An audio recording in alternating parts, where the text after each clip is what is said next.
আসসালামু আলাইকুম। সালাম। স্যার আসসালামু আলাইকুম। স্যার আসসালামু আলাইকুম। ওয়ালাইকুম আসসালাম। আদাব স্যার, ভালো আছেন স্যার? আসসালামু আলাইকুম। আলহামদুলিল্লাহ আমি ভালো আছি, আপনারা কেমন আছেন? জি স্যার, ভালো আছি স্যার। আলহামদুলিল্লাহ ভালো আছি। আসসালামু আলাইকুম স্যার, সবাইকে মিউট করে আর ভিডিও অফ করে দিলে ভালো হয়। হ্যাঁ, ওটা হবে। আমরা খুব দ্রুতই করতেছি, সবাই জয়েন করে যাবে। আব্দুল সালাম আছো? জি ভাই আমি আছি। সবাইকে আনমিউট করে দাও। জি ভাই আমি সবাইকে মিউট করে দিচ্ছি।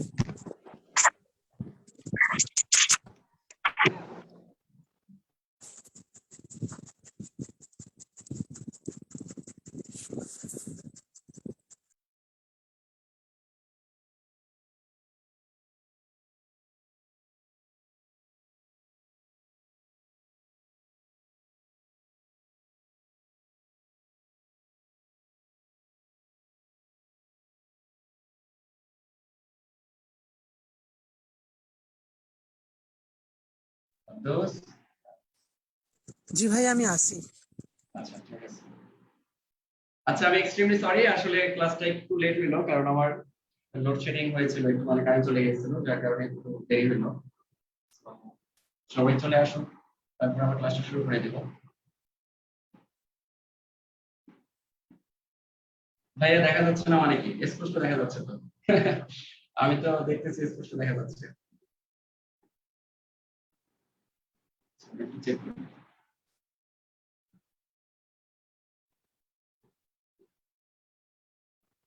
একটু ঝটপট সবাই জয়েন হয়ে নেন, আমাদের দেরি করা যাবে না, দেরি করলে লস।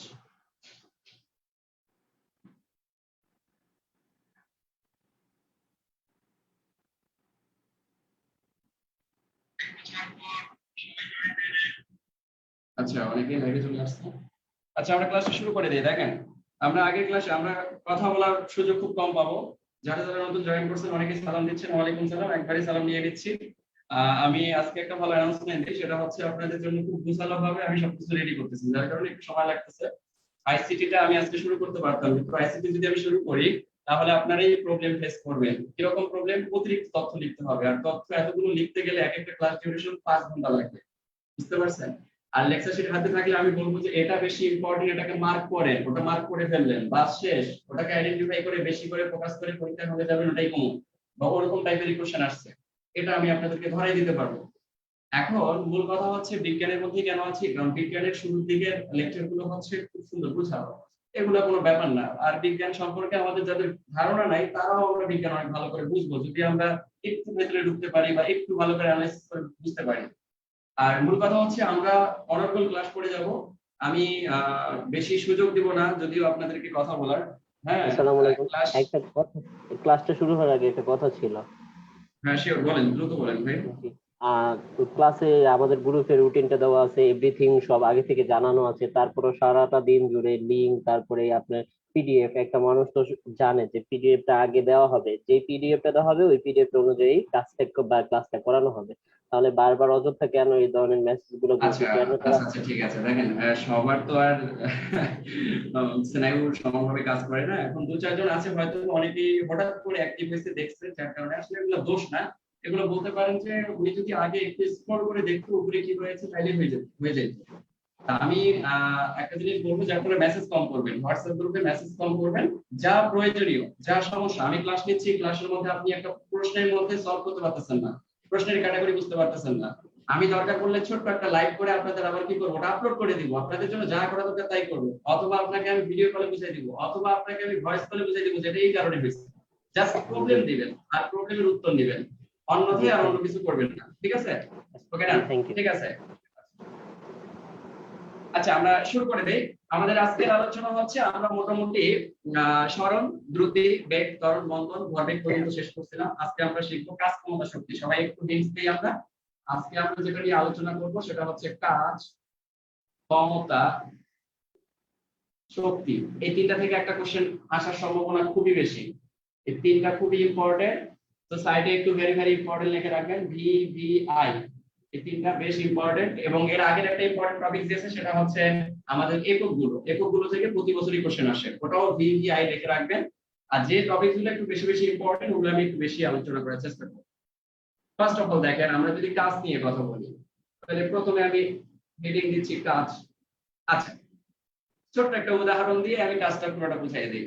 মনে করেন আপনার সামনে একটা দেওয়াল আছে, দেওয়াল, আপনি যে বাসায় আছেন বাসার সামনেই দেখেন একটা দেওয়াল আছে, ঘরের দেওয়াল হতে পারে, অথবা আপনার সামনে আপনি যেখানে বসে ক্লাস করতেছেন নিচে একটা টেবিল আছে, না? তা আপনি টেবিলের মধ্যে কি করতেছেন, ইচ্ছে মতো ঘুষি দিচ্ছেন, ইচ্ছে মতো, মানে এত বেশি ঘুষি দিচ্ছেন আপনার হাতে স্মরণ ঘটাচ্ছেন, কিন্তু আপনি যে কাজটা করবেন সেটার কিন্তু কোনো স্মরণ ঘটতেছে না। অর্থাৎ আপনি একটা দেওয়ালের মধ্যে যদি সারা দিন এইভাবে ঘুষি মারতেই থাকেন, আর এই দেওয়ালে যদি কোনো কারণে কোনো পরিবর্তন না হয়, ঠিক আছে, আপনি কিন্তু কোনো কাজ করেন নাই, এক্ষেত্রে আপনার কাজের পরিমাণ হচ্ছে শূন্য। অথবা আপনাকে আরেকটা উদাহরণ দেই, মনে করেন আপনি আপনার মাথার উপরে 1 মণ ওজনের ভার নিয়ে দাঁড়ায় আছেন, আপনি কিন্তু কোনো স্মরণ ঘটাচ্ছেন না, আপনি সামনেও যাচ্ছেন না, পিছনেও যাচ্ছেন না, ডানেও যাচ্ছেন না, বামেও যাচ্ছেন না। এই যে মাথার উপরে যে আপনি বোঝাটা নিয়ে আছেন, এখন স্টিল নাও, আপনি কিন্তু স্থির ভাবে দাঁড়ায় আছেন। আপনি মনে করতেছেন আমি কাজ করতেছি, কিভাবে কাজ করতেছি, আমার মাথায় তো 1 মণ ওজনের একটা বস্তু আছে, তো এটা যে আমি মাথার উপরে নিয়ে আসতেছি এটা তো এক ধরনের কাজ, কিন্তু না, এটা কোনো কাজ না। কাজ হওয়ার জন্য অবশ্যই আপনাকে কি করতে হবে, জায়গার পরিবর্তন করতে হবে। আপনি যদি এই জায়গায় থেকে মনে করেন যে বিশাল বড় একটা বোঝা মাথায় নিয়ে থাকেন, তাহলে এই জায়গা থেকে যদি আপনি কোনো কারণে স্থান পরিবর্তন করে এই জায়গায় যদি আসেন, তাইলে আপনি বলতে পারেন যে হ্যাঁ, আমি কি করছি, কাজ ঘটাইছি বা আমি কাজ করছি। কিন্তু আপনি স্টিল নাও এখানেই যদি দাঁড়ায় থাকেন, এখান থেকে যদি কোনো জায়গার পরিবর্তন না করেন, স্থানের পরিবর্তন না করেন, তাহলে কিন্তু কোনো কাজ হবে না। তাহলে কাজের মূল শর্ত কি, আপনাকে স্থানের পরিবর্তন করতে হবে। আর স্থানের পরিবর্তন মানে কি, স্থানের পরিবর্তন মানে সেখানে স্মরণ হবে। কি হবে, স্মরণ মানে সরে যাওয়া। অর্থাৎ স্মরণ মানে কি, সরে যাওয়া, সোজা রাস্তায় সরে যাওয়া। আপনি যদি যে কোনো একটা নির্দিষ্ট দিকে সরে যান একটা বস্তু নিয়ে, বা আপনি মনে করেন সারাদিন হাঁটতেছেন, মানে কোনো স্পেসিফিক জিনিস নিয়ে না, বা কোনো একটা স্পেসিফিক কাজের জন্য না, আপনি হাঁটতেছেন, তাও কিন্তু কাজ হচ্ছে, কারণ এই যে আপনি স্মরণ ঘটাচ্ছেন। মানে এক জায়গা থেকে আরেক জায়গায় যদি আপনি স্থানান্তর করেন, বা এক জায়গা থেকে আরেক জায়গায় যদি আপনি নিজেকে পরিবর্তন করে আরেক জায়গায় নিয়ে যান, তাহলে সেখানে কাজ হবে, সেখানে কি হবে, কাজ হবে। তাহলে কাজের উদাহরণ কি, হাজার হতে পারে না? এখন যে কোনো সিস্টেমের মধ্যে আপনাকে যদি এখন বলে যে আপনি একটি 5 কেজি ওজনের পাথর নিয়ে দাঁড়িয়ে আছেন, তাহলে এখানে আপনি কতটুকু কাজ করছেন? এখন অনেকে বলবে আমি 5 নিউটন কাজ করছি, এটা কি 5 জুল কাজ করছি, এটা কি ঠিক না। আপনি 5 নিউটন বলের একটা বোঝা মাথার উপরে নিয়ে আছেন, ঠিক আছে, কিন্তু আপনি তো স্মরণ ঘটান নাই, তার মানে আপনার কাজের পরিমাণ কিন্তু শূন্য। কারণ অপশন খুঁজে বের করবেন যে শূন্য কোথায় আছে, কারণ আপনি কোনো স্মরণ ঘটান নাই। কিন্তু আপনি 5 কেজি ওজনের ভর নিয়ে যদি সামনের দিকে হাঁটেন, ডানে যান, বামে যান, বা 1 ইঞ্চি পরিমাণও যদি জায়গার পরিবর্তন করেন, তাহলেও সেখানে একটা কাজ উৎপন্ন হবে বা কাজ তৈরি হবে। সেই ক্ষেত্রে আপনি তাকে কি বলতে পারবেন, কাজ বলতে পারবেন। আমার মনে হয় কাজ ব্যাপারটা আমরা ক্লিয়ার হয়েছি, যে আসলে এক্স্যাক্টলি কাজ বলতে আমরা কাকে বোঝাচ্ছি। স্যার একটা কোশ্চেন ছিল স্যার। হ্যাঁ শিওর, বলেন। স্যার যেমন আমি রুম থেকে বাইরে বের হলাম, যে বাজার করতে বাইরে হলাম, বাজার শেষে আবার রুমে আসলাম, তখন কাজের তো বিষয়টা। হ্যাঁ, তখনও কাজ হয়েছে। ওই যে হাঁটছেন, আপনি বাসা থেকে বাজারে গেলেন, হেঁটে গেছেন না, জায়গার পরিবর্তন করছেন না, আবার বাসায় আসছেন, এখানে একটা লজিক আছে। আপনি এই জায়গা থেকে এই জায়গায় গেলেন, স্মরণের মান মনে করেন 20 মিটার, সেম রাস্তা দিয়ে আপনি আবার 20 মিটার চলে আসছেন। তাহলে আপনার যদি কাজের পরিমাণ ইকুয়াল করতে বলে, তাহলে সেক্ষেত্রে কাজের পরিমাণ হবে 0। আর যদি একই দিকে দ্বিগুণ রাস্তা যান, তাহলে কাজের পরিমাণ এতটুকুতে যা হয়েছে তার সাথে আবার অতটুকু কি করবেন, যোগ করে দিবেন। কিন্তু কাজের পরিমাণ সব সময় স্মরণ ঘটা মানে সেখানে কাজ উৎপন্ন হচ্ছে, এর মানে এখানে কাজের পরিমাণ যে সমান এটা বলবেন না, কিন্তু আপনি বলবেন কি, যে এখানে কাজ হয়েছে, কারণ আপনি স্মরণ ঘটাইছেন। স্মরণ ঘটানো বা একটা জায়গা থেকে আরেকটা জায়গায় স্থানান্তর হওয়া, বা একটা জায়গা থেকে আরেকটা জায়গায় পরিবর্তিত হওয়া মানে সেখানে আপনি কাজ করেছেন। এক কথায় শেষ। আপনি স্থানের পরিবর্তন করেন না, স্থির নাও বসে আছেন, মানে কোনো কাজ হয়নি। কমপ্লিট। আচ্ছা, আমরা এখন শীটের দিকে যদি লক্ষ্য করি, এখানে কি লেখা আছে দেখি একটু। লেখা আছে কোনো বস্তুর উপর বল প্রয়োগে যদি বস্তু স্মরণ ঘটে, আপনি একটা বস্তুকে এই যে বল প্রয়োগ করলেন, দেওয়ালের উপর আপনি ইচ্ছে মতো ঘুষে মারতেছেন, কিন্তু দেওয়ালের কোনো পরিবর্তন করতেছেন না, তার মানে এখানে কোনো কাজ উৎপন্ন হচ্ছে না। কারণ পরিবর্তন ঘটাতে হবে। যদি দেওয়ালটা এক জায়গা থেকে সরে আরেক জায়গায় যাইতো, দেওয়ালটা যদি ভেঙে যাইতো, তাহলে আপনি বলতেন যে না, এখানে আপনি কাজ উৎপন্ন করছেন। কথা ক্লিয়ার? এরপরে দেখেন, মজার ব্যাপার হচ্ছে যে কাজ যদি আপনি করতে চান, এই কাজের সাথে সম্পর্ক বা স্মরণ যে ঘটবে, কিসের কারণে ঘটবে? বলের কারণে ঘটবে। তাহলে সহজ লজিক, কাজকে যদি আপনি ওয়ার্ক বা ডব্লিউ দ্বারা প্রকাশ করেন, তাহলে শুরুতে দেওয়ালে যখন আপনি ঘুষি মারতেছেন, এর জন্য আপনি কি দিচ্ছেন? বল দিচ্ছেন না? এই বলকে বলা হয় ফোর্স, মানে এফ। বলকে বলা হয় ফোর্স বা এফ। আর এই এফ এর সাথে কি ঘটতেছে? যদি বল প্রয়োগে বস্তুটার পরিবর্তন ঘটে, ওই পরিবর্তন মানে কি? এক জায়গা থেকে আরেক জায়গায় স্থানান্তর, মানে কি স্মরণ ঘটতেছে, তার মানে এখানে হবে স্মরণ এস। অর্থাৎ কাজ হতে গেলে বল প্রয়োগের মাধ্যমে স্মরণের পরিবর্তন হতে হবে, অর্থাৎ স্মরণ হতে হবে। যদি স্মরণ হয় তাহলে সেখানে কাজ উৎপন্ন হবে। আরেকটা মজার ব্যাপার এখানে বুঝাই দিই, কাজের সম্পর্ক বলের সাথে সমানুপাতিক। যদি আপনি যত বেশি বল প্রয়োগ করবেন তত বেশি কাজ হবে, যত বেশি স্মরণ ঘটাতে চাবেন তত বেশি কাজ হবে, যত বেশি বল প্রয়োগ করবেন তত বেশি স্মরণ হবে আর তত বেশি কাজ হবে। যত কম বল প্রয়োগ করবেন তত কম কাজ হবে। কথা বুঝতে পারছেন? কারণ এই যে সমান চিহ্ন থাকার কারণে এরা একজন আরেকজনের সমানুপাতিক, সমানুপাতিক হারে এদের কাজ বা এদের ফর্মুলা গুলো বৃদ্ধি পায়। বল বেশি জোরে দিবেন বেশি কাজ হবে, স্মরণ বেশি ঘটাবেন বেশি কাজ হবে। বুঝতে পারছেন? তার মানে এই যে সূত্রটা যে আসলে, এই সূত্রটা একটু মনে রাখেন। যদি এই সূত্রটা আমাদের কাজে লাগবে না বা এগুলা থেকে কোশ্চেন আসে না, তারপর তো ছোট ছোট জিনিস আমাদের জেনে রাখা ভালো। এরকম তো আসতে পারে, আপনাকে বলতে পারে কাজের সাথে বলের সম্পর্ক কি? সমানুপাতিক, ব্যস্তানুপাতিক? কি দিবেন উত্তর? 100% সমানুপাতিক। কাজের সাথে স্মরণের পরিবর্তনের হার কি রকম? সমানুপাতিক, ব্যস্তানুপাতিক? কি হবে বলেন? কাজের সাথে স্মরণের পরিবর্তনের হার কি সমানুপাতিক না ব্যস্তানুপাতিক? কমেন্ট করেন দেখি কি হবে, বলেন। জুম লিংক তো দেওয়া হয়েছে, এই যারা লাইভে ক্লাস করতেছেন জুম লিংক দেওয়া হয়েছে হোয়াটসঅ্যাপ গ্রুপে। আচ্ছা আব্দুল সালাম, তুমি হচ্ছে একটু আমাদের লাইভে গিয়ে জুম লিংকের ইয়াটা দাও, যারা জুমে জয়েন হওয়ার কথা জুমে জয়েন হতে পারবে।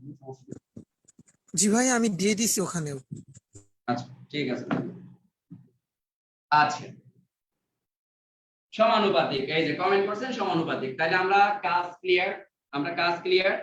এবার আপনাকে আমি বলি, কাজ, আপনাকে যদি কাজের কথা বলা হয় তাইলে আপনি ভাববেন যে এখানে স্মরণ ঘটাতে হবে, আর স্মরণ ঘটাইলে এখানে কাজ উৎপন্ন হবে। Clear? Clear? Concept clear?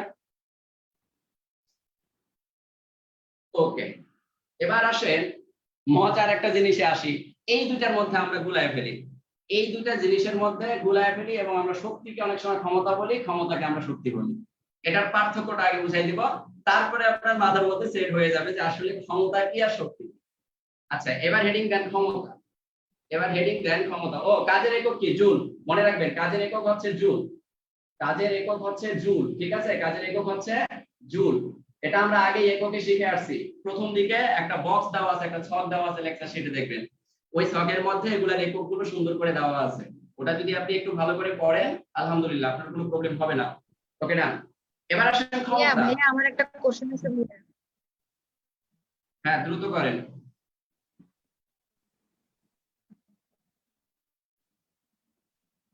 Hello, হ্যাঁ কোশ্চেন করেন আপু।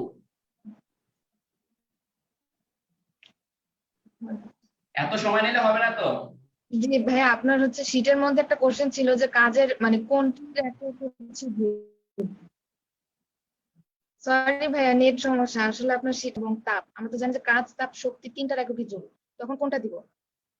আচ্ছা শীটের আমি মেবি 14 নম্বর কোশ্চেন ছিল। আপনাকে এটা বুঝাচ্ছি, একটু পরে যাচ্ছি, একটু পরে। আমরা তো প্রসেসিং অনুযায়ী আগাচ্ছি, যখন টপিকটা শেষ হয়ে যাবে তখন ভাইয়া আপনি আরো এটার মধ্যে একটা সমস্যা ছিল ভাইয়া, সেটা হচ্ছে যে এসআই পদ্ধতিতে বলের একক কি? এসআই পদ্ধতিতে বলের একক তো ভাইয়া শীটে নাই।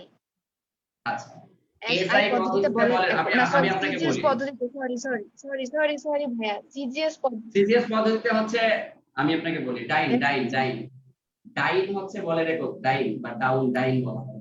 একটা হাস্যই দন্ত, এটা হচ্ছে বিসিএস 33তম বিসিএস এ আছে। আপনাদের এগুলো বুঝাবো, আপনি ভাইয়া সেটা তো আমরা স্যার, জানি না আসলে। আচ্ছা ওনাকে আনমিউট করেন। এই আব্দুস, আচ্ছা স্যার আপনাদের একটা কথা বলি। সমানুপাতিকটা হ্যাঁ, স্যার শুনতে পারিনি নেটের জন্য, স্যার একটু বলেন। সমানুপাতিকটা নেটের দুর্বলের জন্য শুনতে পারিনি, একটু বলেন স্যার। আচ্ছা আচ্ছা সবাইকে একটু আনমিউট করো। আব্দুল সালাম মিউট করো, জি মিউট করো। ভাইয়া করছি। মিউট করার পর এখন শোনো, এত সহজে কাউকে আনমিউট করিও না। আমি আগে ওদেরকে আপনাদেরকে একটু বুঝাই। আপনারা যদি ঘন ঘন কোশ্চেন করেন তাহলে যে ব্যাপারটা হবে সেটা হচ্ছে আমার ক্লাস ডিউরেশন যদি আমি 4 আওয়ার করি তারপর আমি শেষ করতে পারবো না। আমি আগে একটা টপিক পুরোটা বুঝাই ফেলবো, বোঝানোর পর আমি আপনাদেরকে সময় দিব, তখন শুধু কথা বলবেন। টপিক বোঝানোর আগে আপনি জাস্ট খাতার মধ্যে একটু লিখে রাখেন যে এটা আমার সমস্যা, বুঝতে পারছেন? কারণ আমি একটা জিনিস কিন্তু বারবার এক্সপ্লেন করবো। আপনারা কমেন্টে কোশ্চেন করবেন, তাহলে আমি দেখতে পারবো, আর কমেন্টে আমি কোশ্চেন গুলো যখন দেখবো তখন কিন্তু আমার ক্লাসের গতিটা একটু আগাবে। আর আপনারা যদি একটু ঘন ঘন কথা বলেন বা ঘন ঘন কোশ্চেন করেন মুখ দিয়ে, তাহলে কি হবে, আমি কিন্তু ক্লাস ডিউরেশন আগাতে পারবো না। এভাবে কিন্তু 4 ঘন্টা 5 ঘন্টা ক্লাস নিলেও একটা টপিক শেষ করা যাবে না, বা একটা লেকচার শেষ করা যাবে না। এটা একটু আপনাদের মাথার মধ্যে রাখা লাগবে। আমি তো বললাম যে আপনার যত প্রবলেম আছে হোয়াটসঅ্যাপ গ্রুপ আছে, সেখানে প্রবলেম সলভ করাবো, প্লাস আপনি আমার টপিকটা শেষ হওয়ার পরে আপনার যা বলার তা বলবেন, তাহলে সবচেয়ে বেস্ট হবে। এই যে মাঝখানে ইন্টারাপ্ট মানে হচ্ছে ক্লাসের মাঝখানে হঠাৎ করে ট্র্যাকিং করে যদি আপনারা কোশ্চেন করেন, তাহলে যে ব্যাপারটা হবে এভাবে হচ্ছে এখানে যাবে 5 মিনিট, আরেকজন বলবে আমি এটা বুঝি না, ওর জন্য যাবে 5 মিনিট। তা আপনারা একবারে সবাই কোশ্চেন গুলো করলে তখন দেখা গেল যে একজনের প্রবলেমের সাথে সবার প্রবলেম গুলো সলভ হয়ে গেল। এটা হচ্ছে টপিক বোঝানোর পরে আপনারা কোশ্চেন করবেন, ঠিক আছে? আচ্ছা, একজন বলছে সমানুপাতিক। আমি বললাম এফ সমান সমান ডব্লিউ সমান সমান, সূত্র ছিল এফ এস। এই যে সমান থাকার কারণে এটা মনে রাখবেন সমানুপাতিক। ডব্লিউ এর মান যদি বাড়ে এফ এর মান বাড়বে, ডব্লিউ এর মান বাড়া মানে এস এর মান বাড়া, এই এফ এর মান বাড়া মানে ডব্লিউ এর মান বাড়া, এস এর মান বাড়া মানে ডব্লিউ এর মান বাড়া। অর্থাৎ দুইটাই যদি বাড়ে বাড়ে কমে কমে, তাহলে এদেরকে বলা হয় সমানুপাতিক। এরা বাড়লে এও বাড়বে, এরা কমলে এও কমবে।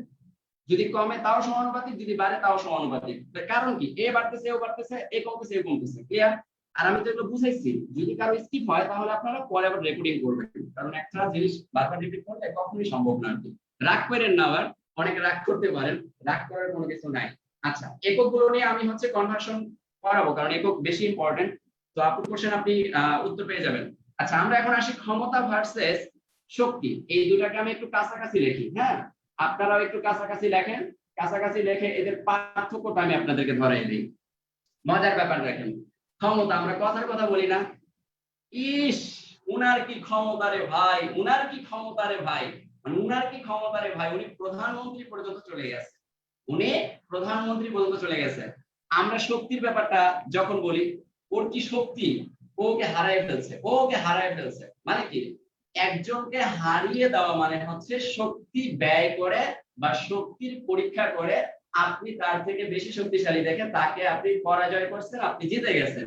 কিন্তু ক্ষমতার ব্যাপারটা হচ্ছে যে আপনি কি করতেছেন, সবাইকে দেখাচ্ছেন যে দেখেন আপনি কত দূর যেতে পারেন, কত দূর যেতে পারেন, এই যে কত দূর যেতে পারেন। এই কত দূর যাওয়ার জন্য একটা হার কথা উল্লেখ থাকে। কি কথা উল্লেখ থাকে? হার। আর শক্তির সামনে উল্লেখ থাকে সামর্থ্য। অর্থাৎ কোন কাজ করার সামর্থ্যকে বলা হয় শক্তি, আর কোন কাজ করার হারকে বলা হয় ক্ষমতা।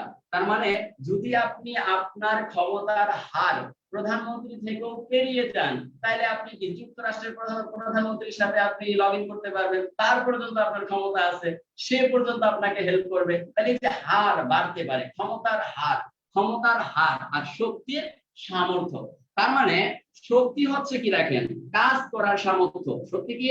কাজ করার সামর্থ্য। তাহলে কাজ করার সামর্থ্য হচ্ছে আমাদের শক্তি। আর ক্ষমতা কি? কাজ করার হার। কাজ করার কোন বস্তু বা ব্যক্তির কাজ করার হার হচ্ছে ক্ষমতা। তাহলে কাজ করার হার, কাজ করার হার, এই কাজ করার হার আর কাজ করার সামর্থ্য, এই দুটা কথার মধ্যে দেখেন প্রায় পার্থক্য নাই বললেই চলে, কিন্তু পার্থক্য আছে। হার কি? হার মানে হচ্ছে ক্রমাগত আপনার ক্ষমতার পাওয়ার মানে ডেভেলপ করা বা বাড়িয়ে দেওয়া। আর শক্তি মানে কি? সামর্থ্য মানে কি? সামর্থ্য হচ্ছে আমি তোকে ঘুষি দিয়ে নাক, আমি আপনাকে ঘুষি দিয়ে নাক ফাড়াই দিলাম, আমি ঘুষি দিয়ে নাক ফাড়াই দিলাম মানে আমার হাতে প্রচুর শক্তি। এই যে আমার একটা সামর্থ্য আছে, আপনার নাকে আমি একটা ঘুষি দিলে আপনার নাক ফেটে যাবে, আপনার মাথায় একটা ঘুষি দিলে আমার যে পরিমাণ সামর্থ্য বা শক্তি, এই শক্তি দিয়ে আমি আপনার মাথা কি করতে পারবো? গুলাই দিতে পারবো। ব্যাপারটা হচ্ছে এরকমই যে ক্ষমতা মানে হচ্ছে হার, ক্রমান্বয়ে সেটা কি করে? Watt watt watt by watt বাড়ে। বুঝতে পারছেন? যেমন আপনাকে আমি যদি বলি, এই যে আমরা বাতি ইউজ করি না, বাতি, এই বাতি যখন জ্বলে, এই বাতির মধ্যে কিন্তু একটা ওয়াট দেওয়া থাকে। কি দেওয়া থাকে? ওয়াট, একটা ক্ষমতা দেওয়া থাকে। আমরা বলি না যে আমাকে 32 ওয়াটের বাতি দেন, আমাকে 33 ওয়াটের বাতি দেন। এই যে 32 ওয়াটের বাতি বা 42 বা 40 বা 60 ওয়াটের বাতি, এই যে 60 ওয়াটের বাতি যে আপনি নিচ্ছেন, এই 60 ওয়াটের বাতি যে আপনি নিচ্ছেন, এই 60 ওয়াটটা হচ্ছে ওই বাতির ক্ষমতা, ওই বাতির ক্ষমতা, ওই বাতির ক্ষমতা। কথা কি বুঝতে পারছেন? কথা কি বুঝতে পারছেন? তার মানে আপনি একটা ব্যাপার দেখেন, ক্ষমতা যখন বলবে, ক্ষমতার একক হচ্ছে horse power. Horse power, horse power মনে রাখবেন, ক্ষমতার একক হচ্ছে হর্স পাওয়ার। হর্স পাওয়ারকে আপনি যদি ডিরেক্ট লিখতে চান তাহলে আপনি লিখতে পারবেন এইচপি। এইচপি, এইচ তে হর্স, পি তে পাওয়ার। কিন্তু মজার ব্যাপার হচ্ছে আপনাকে যদি বলা হয় যে 1 হর্স পাওয়ার সমান সমান কত ওয়াট, এই যে ওয়াট চলে আসছে, আর এই ওয়াটের হিসাবটা আপনার সবচাইতে বেশি আসে। এই ওয়াটের প্রথম ওয়াট ডব্লিউ, তার মানে ডব্লিউ দিয়ে আপনি শুধু ওয়াট লিখবেন। তো মনে রাখবেন 1 হর্স পাওয়ার সমান 746 ওয়াট। এটা খুব বেশি রিপিট হয়, সবচেয়ে বেশি রিপিট হয় কোশ্চেনে। আপনাকে বলে 1 হর্স পাওয়ার সমান সমান কত ওয়াট, তাহলে 1 হর্স পাওয়ার সমান সমান 746 ওয়াট। এখন যদি আপনাকে বলে 10 হর্স পাওয়ার সমান সমান কত ওয়াট, তাহলে আপনি কি করবেন? 10 দিয়ে 746 রে গুণ করেন, গুণ করলে কি হবে দেখেন, 7460 ওয়াট। এইবার কি বুঝতে পারছেন যে হর্স পাওয়ার এবং ওয়াট, তার মানে ক্ষমতার একক হচ্ছে ওয়াট, ক্ষমতার একক কি ওয়াট, এবং এই ক্ষমতার এককে আমরা প্রথমে বলবো হর্স পাওয়ার, আর 1 হর্স পাওয়ার সমান সমান 746 ওয়াট। আর এই ওয়াটই সকল কিছুকে কি করা হয়, হিসাব করা হয়। আমার মনে হয় যে ক্ষমতা ব্যাপারটা আপনারা বুঝতে পারছেন। ক্ষমতার মধ্যে এই এতটুকু তথ্য যদি আপনার জানা থাকে এনাফ, আর কিছু লাগবে না। আমরা কি ক্ষমতা বুঝতে পারছি? সবাই কমেন্ট করবেন, কমেন্ট, হাত তোলার দরকার নেই, কমেন্ট করেন, না বুঝলে কমেন্ট করেন।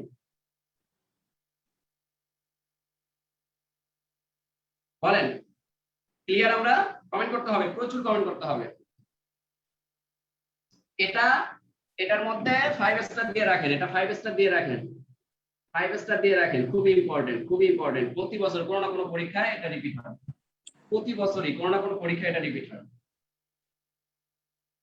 এই তো সবাই বুঝে গেছে, আলহামদুলিল্লাহ। ওকে, ডান।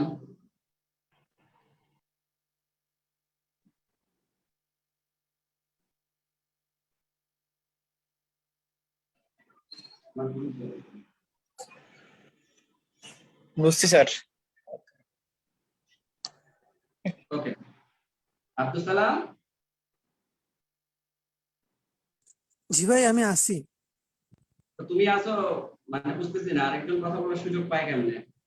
ভাই আমি ভাবছিলাম হয়তো ওনার প্রবলেম আছে তাই হাত তুলছিল। না, ও আচ্ছা, জি ভাইয়া। ঠিক আছে, মানে কথা বলার সুযোগ দেওয়া যাবে না, কারণ হচ্ছে আপনারা যদি এমনি কথা বলার জন্য হাত তুলেন তাহলে সময় যাবে। এটা কিন্তু মাথায় রাখতে হবে ভাইয়ারা, কারণ আপনাদের সময় নষ্ট হোক এটা আমি কখনোই চাবো না। কারণ আপনাদের কিন্তু ফ্রিলি, আমি বলছি 25 থেকে 30 দিন আগে আমি কোর্স শেষ করার চেষ্টা করবো আলহামদুলিল্লাহ। শুধুমাত্র আপনাদের সাপোর্ট চাই, ভালোবাসা চাই, ঠিক আছে? এর জন্য যদি আমাকে 5 দিন ক্লাস নেওয়া লাগে তাও নেবো। আমি এখন টার্গেট রাখছি মিনিমাম 25 থেকে 30 দিন আগে কোর্স শেষ করে দেবো। এবং আপনাদের রেসপন্স এবং মানে আপনাদের যে কি বলবো এক কথায় কাজ করার দক্ষতা সেটা একটু বাড়ায় দিতে হবে, প্লাস আমাকে সাপোর্ট দিতে হবে যে ভাই আপনি চালিয়ে যান, চালিয়ে যান, ঠিক আছে? কারণ আমার এনার্জি থেকে আপনাদের এনার্জিটা আরো বেশি থাকতে হবে। আমি এখানে ক্লাস নিতে অভ্যস্ত, আমি সকাল 7টা থেকে ক্লাস শুরু করি, রাত 8টা 9টা পর্যন্ত আমার ক্লাস নেওয়ার অভ্যাস আছে। রাত 8টা, সকাল 7টা থেকে ক্লাস নিই, মাঝখানে শুধু খাওয়ার একটু 1 ঘন্টা বা 1.5 ঘন্টা ব্রেক দিলে আলহামদুলিল্লাহ হয়ে যায়। অ্যাডমিশন যখন আসে, ভার্সিটি অ্যাডমিশন, তখন 7টা থেকে ক্লাস শুরু করি, এখানে আপনার টানা রাত 8টা পর্যন্ত মাঝে মধ্যে ক্লাস নেওয়া লাগে, ঘুমায় ক্লাস নেওয়া লাগে, গলা টোলা ভেঙে যায় বা হচ্ছে মানে গলার ভয়েস চেঞ্জ হয়ে যায়, কিন্তু ক্লাস চলতে থাকে। তো আমার এনার্জির অভাব নেই। আপনি যদি বলেন যে ভাই আপনি 7 ঘন্টা লাগাতার ক্লাস নেন, আমি পারবো। এবং শেষের দিকে দেখবেন আপনাদের যখন কোশ্চেন গুলো সলভ করাবো, কোশ্চেন সলভের জন্য আমি এক্সট্রা আপনাদের কিছু ক্লাস দিব, বিশেষ কোশ্চেন সলভ, প্রতিটা কোশ্চেন ধরে ধরে যখন সলভ করবো তখন বুঝতে পারবেন যে ক্লাস ডিভিশন কাকে বলে। আচ্ছা ঠিক আছে, আমরা কাজে আসি। এবার আসি শক্তি। শক্তি কি বললাম? কাজ করার সামর্থ্য। তাহলে কাজ করার সামর্থ্য, যদি আপনি কাজ করার সামর্থ্য অর্জন করেন তাহলে ওই সামর্থ্যটাকে বলা হচ্ছে শক্তি। আচ্ছা, শক্তি কি বড় করে একটা ঘুষি মারলেন, তাহলে এই যে শক্তি, তাহলে শক্তি এক ধরনের কাজ। কারণ কাজ করার জন্যই শক্তি, কাজ করার জন্যই শক্তি বা ফোর্স দিতে হয়। তাহলে ফোর্স এক ধরনের শক্তি বলতে পারেন, বুঝতে পারছেন? যার কারণে আপনি একটা মনে রাখবেন, যেখানে আপনি শক্তি প্রয়োগ করবেন সেখানে কাজ সম্পূর্ণ হবে। এই জন্য শক্তি আর কাজকে একজন আরেকজনের সাথে আপনি সমানুপাতিক বলতে পারেন। অর্থাৎ শক্তির একক যা, কাজের একক তা। এখন আপনাকে যদি আমি বলি কাজের একক যদি হয় জুল, তাহলে শক্তির একক কি হবে বলেন? আপনারা এখন আমাকে উত্তর দেন, শক্তির একক কি হবে বলেন? কাজের একক যদি হয় জুল, তাহলে শক্তির একক কি হবে? শক্তির একক হবে জুল। গুড, এই যে সবাই উত্তর দিচ্ছেন, সবাই উত্তর দিচ্ছেন, জুল হবে। এই যে কমেন্ট করছেন জুল, জাহিদ হাসান ভাই, ধন্যবাদ ভাই। এই কমেন্ট করতে হবে, কমেন্ট করতে হবে জুল। তাইলে কাজের একক যদি জুল হয়, শক্তির এককও জুল, তাহলে এর এককও কি? জুল। এই এককগুলো সবচেয়ে বেশি আসে।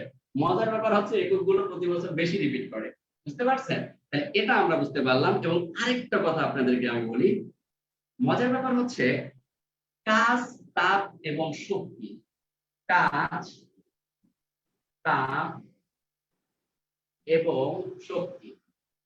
এই তাপ নিয়ে আমি এখন আর কথা বলবো না, তাপের ব্যাপারটা অনেক বড় একটা লং আলোচনা আছে। এটা আমি হচ্ছে একটা লেকচারই পাবেন আপনারা তাপের উপর, তো এটা নিয়ে আমি আলোচনা করবো না, জাস্ট আপনাদের লজিকটা বলে দিচ্ছি। কাজের একক যদি হয় জুল, শক্তির এককও জুল। তাপ কি জানেন? তাপ কি? আদিম যুগে, আদিম যুগে কয়লা পুড়িয়ে, কয়লা পুড়িয়ে, কয়লা কয়লা কয়লা পুড়িয়ে কি করা হতো জানেন? কয়লা পুড়িয়ে ট্রেন চালানো হইতো। তার মানে কয়লা পুড়ায়া যে তাপ শক্তি উৎপন্ন হইতো, এই তাপ শক্তিটাকে যান্ত্রিক শক্তিতে রূপান্তরিত করা হইতো। এই শক্তি রূপান্তর থেকে কিন্তু প্রশ্ন আসে, যান্ত্রিক শক্তিতে রূপান্তর করা হইতো। এই যান্ত্রিক শক্তিতে রূপান্তর হওয়ার কারণে এই জায়গার মধ্যে দেখেন তাপের পরে কিন্তু একটা কথা উল্লেখিত হয়েছে, শক্তি, তাপ শক্তি, তাপ শক্তি, বুঝতে পারছেন? যদি আপনাকে বলতো তাপমাত্রা, এই তাপমাত্রা যদি বলতো, তাপমাত্রাকে সেলসিয়াস, কেলভিন এবং ফারেনহাইটে লেখা হয়। অর্থাৎ এই তাপমাত্রার জন্য আপনি ব্যবহার করবেন সেলসিয়াস, আপনি ব্যবহার করবেন ফারেনহাইট, আপনি ব্যবহার করবেন কেলভিন। এই তিনটা আপনি ব্যবহার করবেন তাপমাত্রার জন্য। অনেকের প্রশ্ন, ভাইয়া তাপ আর তাপমাত্রা কি এক জিনিস? না, কখনোই না, কখনোই না, জীবনেও না, জীবনেও না। একটু উদাহরণ দিয়ে যাই, তাহলে একেবারে কনসেপ্টটা ক্লিয়ার হয়ে যাবে। মনে করেন আপনাকে একটা ছোট্ট উদাহরণ দিচ্ছি। এই পাত্রের মধ্যে তাপ, তাপ রাখছেন আপনি 500 জুল। এই দেখেন তাপ, কারণ তাপ হচ্ছে এক ধরনের শক্তি, আর শক্তির একক জুল। তাহলে তাপের একক কি? জুল। তাপের একক কি? জুল। মজার ব্যাপার হচ্ছে এখানে রাখছেন আপনি 400 জুল, 400 জুল। আপনি এই দুটার মধ্যে কানেকশন রাখলেন, এখানে শক্তি আছে 500 জুল, এখানে আছে 400 জুল। এখানে কি কেউ একজন আমাকে উত্তর দিতে পারবেন যে এখানে যদি আমরা তাপ শক্তির এক জায়গা থেকে আরেক জায়গায় স্থানান্তর করতে চাই, তাহলে কোন দিক থেকে কোন দিকে যাবে? 500 থেকে 400 দিকে যাবে না 400 থেকে 500 দিকে যাবে? দেখি উত্তর দেন, কে উত্তর দিতে পারেন? এই লজিকটা কার মাথায় আছে দেখি, যে সায়েন্স খুব ভালো করে পড়ে আসছেন, উত্তর দেন। উত্তরের আশায় আছি, কিন্তু দ্রুত উত্তর দিতে হবে ভাই।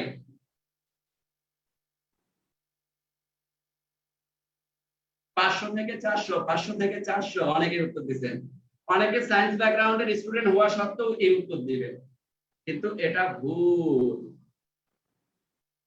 যদি আপনার কোশ্চেনে কখনো আসে যে এত জুল থেকে এত জুলের মধ্যে তাপের প্রবাহ কোন দিক থেকে কোন দিকে যাবে, আপনি বলবেন তাপমাত্রা দেওয়া না থাকলে, তাপমাত্রা দেওয়া না থাকলে আমি কখনোই বলতে পারবো না যে তাপ কোন দিক থেকে কোন দিকে যাবে। তার মানে শক্তির প্রবাহ ডিপেন্ড করে তাপমাত্রার উপর। এবার আপনি বলতে পারবেন, মনে করেন এখানে যদি আমি দেই 40 ডিগ্রি সেন্টিগ্রেড, আর এই জায়গায় যদি আমি দেই 500 ডিগ্রি সেন্টিগ্রেড, এবার একটা ঝামেলা লাগলো। এটা হচ্ছে তাপমাত্রা, এটা কি? তাপমাত্রা। এটাও কি? তাপমাত্রা। এটা হচ্ছে তাপমাত্রা। আর এটা কি? তাপীয় শক্তি। এটা হচ্ছে তাপ, এটাও হচ্ছে তাপ। এই তাপগুলোকে শক্তি রূপে দেওয়া আছে। তাহলে এই যে এখানে এতগুলো শক্তি, এই যে এখানে এতগুলো শক্তি, শক্তির রূপান্তর হয় তাপমাত্রা দেওয়ার মাধ্যমে। তার মানে যেখানে তাপমাত্রা বেশি থাকবে তার থেকে কম তাপমাত্রার দিকে শক্তি আসবে। ব্যাপারটা দেখেন, ব্যাপারটা দেখেন, আপনি একটু আগে বললেন 500 থেকে 400 যাবে, এটা ভুল কনসেপ্ট, এটা একেবারে মুছে ফেলেন। যে শক্তির মাধ্যমে শক্তির কখনো স্থানান্তর হয় না। শক্তিকে ভাঙানোর জন্য, শক্তিকে হালকা করার জন্য, শক্তিকে গাঢ় করার জন্য দায়ী হচ্ছে আমাদের তাপমাত্রা। যেখানে তাপমাত্রা বেশি থাকবে, বেশি তাপমাত্রা থেকে কম তাপমাত্রার দিকে শক্তি প্রবাহ। তার মানে ব্যাপারটা হচ্ছে এখানে 500টা বেশি, কার থেকে বেশি? 40-এর থেকে বেশি, তাইলে শক্তির প্রবাহ এই দিকে।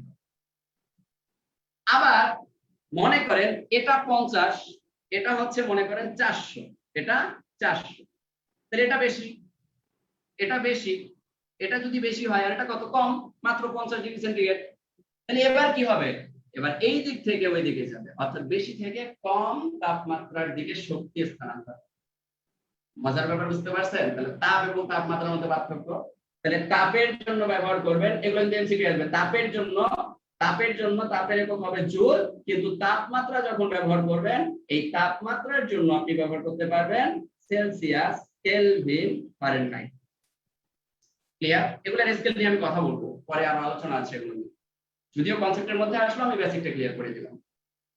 এবার কি বুঝতে পারছেন যে তাপের একক কেন জুল? ক্লিয়ার? এই আগে একজন কোশ্চেন করছেন, এটা যদি করতেন তাহলে এটা কি করার পর আপনি কোশ্চেনটা আসতো, তাহলে আমাদের 1 মিনিট সময় নষ্ট হতো না, এটা বুঝতে হবে। ক্লিয়ার? আমরা কমেন্ট করেন কনসেপ্ট ক্লিয়ার না হলে আপনি করেন, কমেন্ট করেন, আমি কমেন্টের উত্তর দিব। কমেন্ট দেখতেছি আমি সবাই। ওয়াও, সবাই ক্লিয়ার। ওয়াও, এই তো বুঝতেছেন সবকিছু। এই ক্লিয়ারলি ভাবে বুঝলেই তো হয়ে যায়, কথা না বলে ক্লিয়ারলি বুঝবেন। আমি বেশি কথা বলার সুযোগ দিলে আমি একটু কথা বলি, আরেকজন বলবে আমি আরেকটু কথা বলি। আচ্ছা, নাজমুল, হ্যালো হ্যাঁ বলেন। স্যার, আরেকবার একটু বুঝিয়ে দেন আমারে, মানে লাস্টে দিয়ে আমি একটু বুঝি নাই। আচ্ছা ঠিক আছে, স্কিপ, ওকে ডান, আমি বলছি। তাপমাত্রা আমি বললাম তাপের একক কেন জুল? কারণ তাপ এক ধরনের শক্তি, শক্তির একক যেহেতু, তো তাপের একক কি হবে? জুল হবে। আর কাজের একক তো জুল, এটা আমরা জানি। তাহলে এখানে আমি কি বললাম যে যদি আপনার শুধুমাত্র তাপ দেওয়া থাকে, তাহলে এখানে যদি শক্তি রূপান্তর করতে চান, শক্তি রূপান্তর হবে না। শক্তি রূপান্তর কিসের মাধ্যমে হয়? তাপমাত্রার মাধ্যমে হয়। কারণ আপনি একটা শক্তিকে হালকা করার জন্য আপনার শরীরের মধ্যে যদি আগুন ধরায় দেয়, আপনার রক্ত একটু আগে ছিল একটু গাঢ়, আর তাপ দেওয়ার সাথে সাথে রক্তগুলো কি হয়ে যাবে? পানি হয়ে যাবে। রক্ত কি হয়ে যাবে? পানি হয়ে যাবে। যেমন আমরা শীতকালে কি করি? শীতকালে আমাদের রক্তগুলো জমাট বাঁধার মতো হয়ে যায়, ঠিক আছে? খুব ঠান্ডা লাগে। আর এই সময় আমরা কি করি? শরীরকে তাপীয় করার জন্য আগুন পোহাই। অনেকে আগুনের কাছে গিয়ে হাত টাত আমরা কি করি? দেই। দেওয়ার ফলে কি হয়? আমাদের রক্তগুলো কিন্তু কি হয়? কঠিন আকৃতি থেকে তরল কোথায় চলে আসে, অর্থাৎ পানীয় আকৃতি ধারণ করে, তরলের মতো হয়ে যায়, মানে একেবারে ঠেলঠেলে হয়ে যায়, এরকম বলতে পারেন। ঠিক আছে? তাহলে তাপ কি সবচেয়ে মুখ্য ভূমিকা রাখতেছে? তাপমাত্রা সবচেয়ে মুখ্য ভূমিকা রাখতেছে। তাহলে তাপের একটা মান দেওয়া থাকতে পারে, তাপের শক্তির একটা মান দেওয়া থাকতে পারে, সেটা বেশি আর কম ডাজেন্ট ম্যাটার, এটা ডিপেন্ড করে আমাদের তাপমাত্রার উপর। যদি এখানে 40 ডিগ্রি সেন্টিগ্রেড থাকে আর এখানে 50 ডিগ্রি সেন্টিগ্রেড থাকে, কোন পাশে তাপমাত্রা বেশি? 50, তার মানে 50 থেকে 40 এর দিকে প্রভাব হবে, বেশি থেকে কমের দিকে হবে। এটাই ছিল আমাদের কনসেপ্ট। ওকে ডান, ক্লিয়ার? আচ্ছা, তাহলে আমরা শক্তি ক্লিয়ার, ঠিক আছে? তাহলে আপনাকে যদি বলা হয় কোন তিনটির একক জুল, তাপ, কাজ, শক্তি, এই তিনটারই একক হচ্ছে জুল। কারণ এই তিনটার প্রসেসিং বা কাজ করার সিস্টেম একই রকম, যার কারণে এদের একক হচ্ছে জুল। ক্লিয়ার? Concept clear? এবার এটা গেল, এবার সবচেয়ে মজার একটা জিনিস নিয়ে কথা বলতেছি। এটা আপনি রিডিং করলেও বুঝবেন না, অনেকে মুখস্থ করে বোঝেন। কি রকম জিনিস বলি আপনাকে? মনে করেন আপনি যখন ক্রিকেট বল খেলেন বা আপনি যখন ফুটবল বল খেলেন, এই ফুটবল খেলার সময় আর ক্রিকেট খেলার সময় দুইটা ঘটনা ঘটে।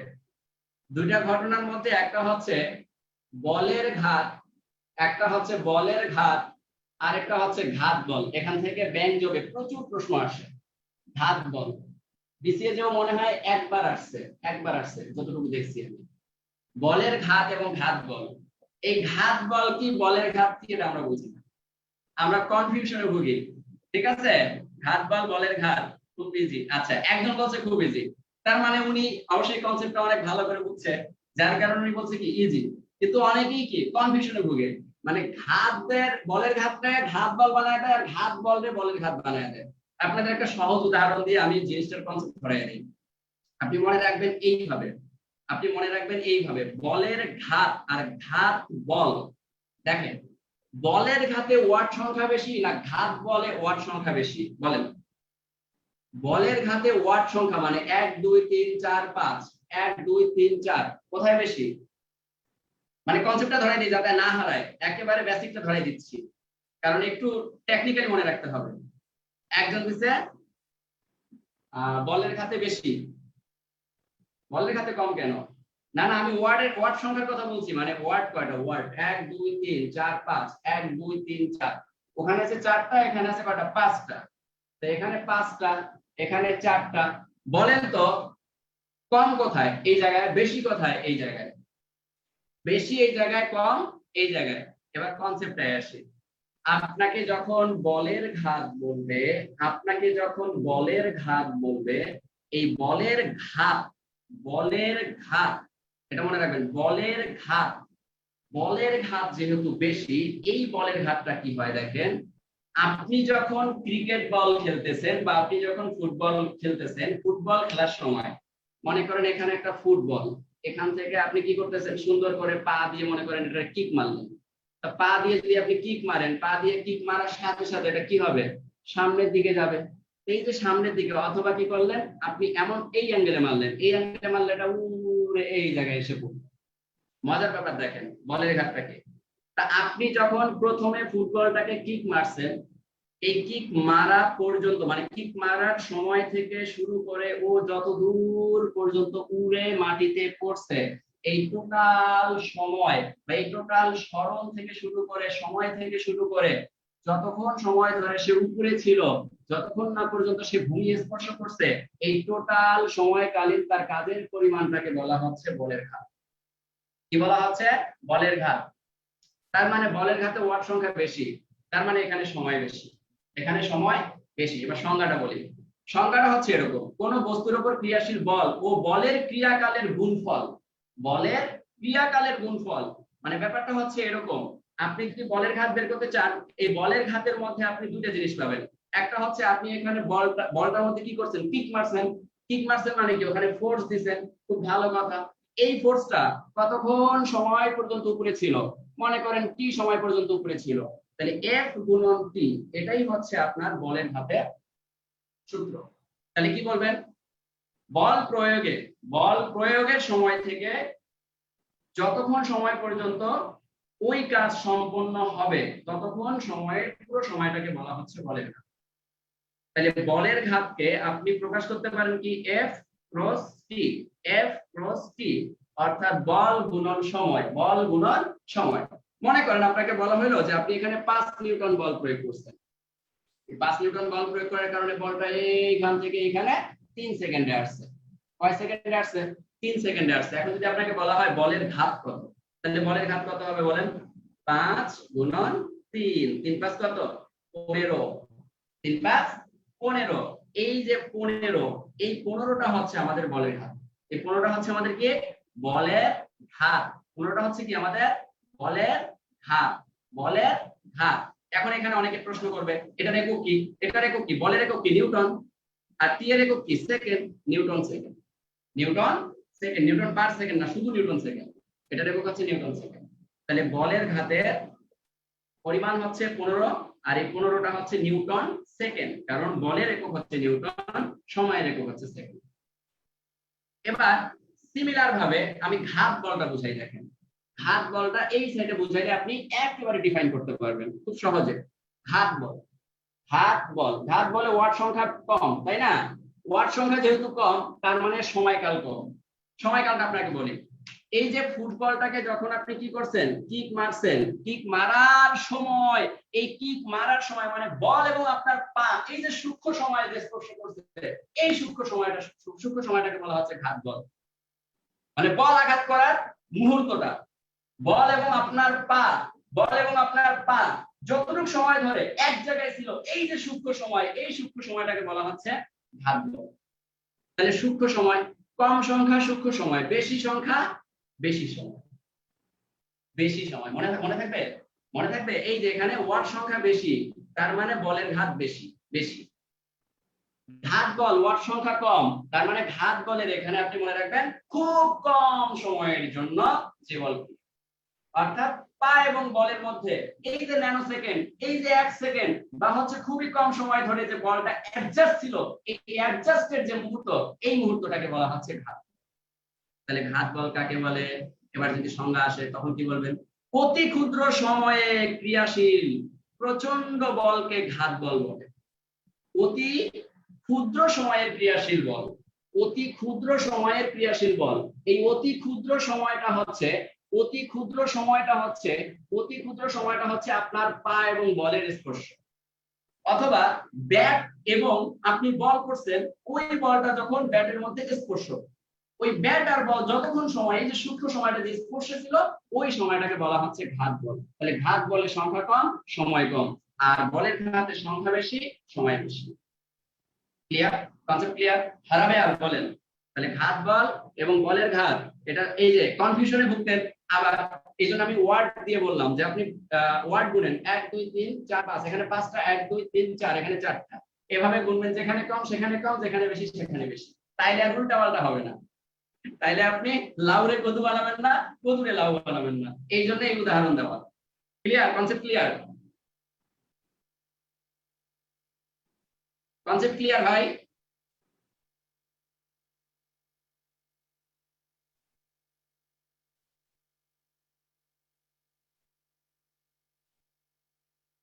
আচ্ছা, এবার যদি আপনাকে উদাহরণ বলতে বলে, উদাহরণটা যদি আমি এটা দেই যে একজন ক্রিকেটার বা একজন বোলার বল করার মুহূর্তে অপোজিট থেকে ব্যাটিং যখন বলটিকে আঘাত করলো, আঘাত লাগার পর বলটি উড়ে 3 সেকেন্ড পর ভূমিতে পতিত হলো, তাহলে এর টোটাল সময়কালকে কি বলা হয়? বলের ঘাত না ঘাত বল? বলেন কি বলা হয়? পুরো সময়টাকে বলা হয় বলের ঘাত। এবার যদি এখন এইভাবে যদি কোশ্চেন করে যে ব্যাট করার সময় ব্যাট এবং বলের স্পর্শকালীন সময়কে কি বল বলা হয়? হাত বল বলা হয়। হাতুড়ি পেটানোর সময় খিলের ওপর হাতুড়ির যে মাথাটা এই খিলের সাথে স্পর্শ করে সূক্ষ্ম সময় ধরে, এই সময়কালকে কি বল বলা হয়? হাত বল বলা হয়। কিন্তু হাতুড়ির ক্রিয়াকালের মোট সময়কালকে কি বলা হয়? বলের ঘাত বলা হয়।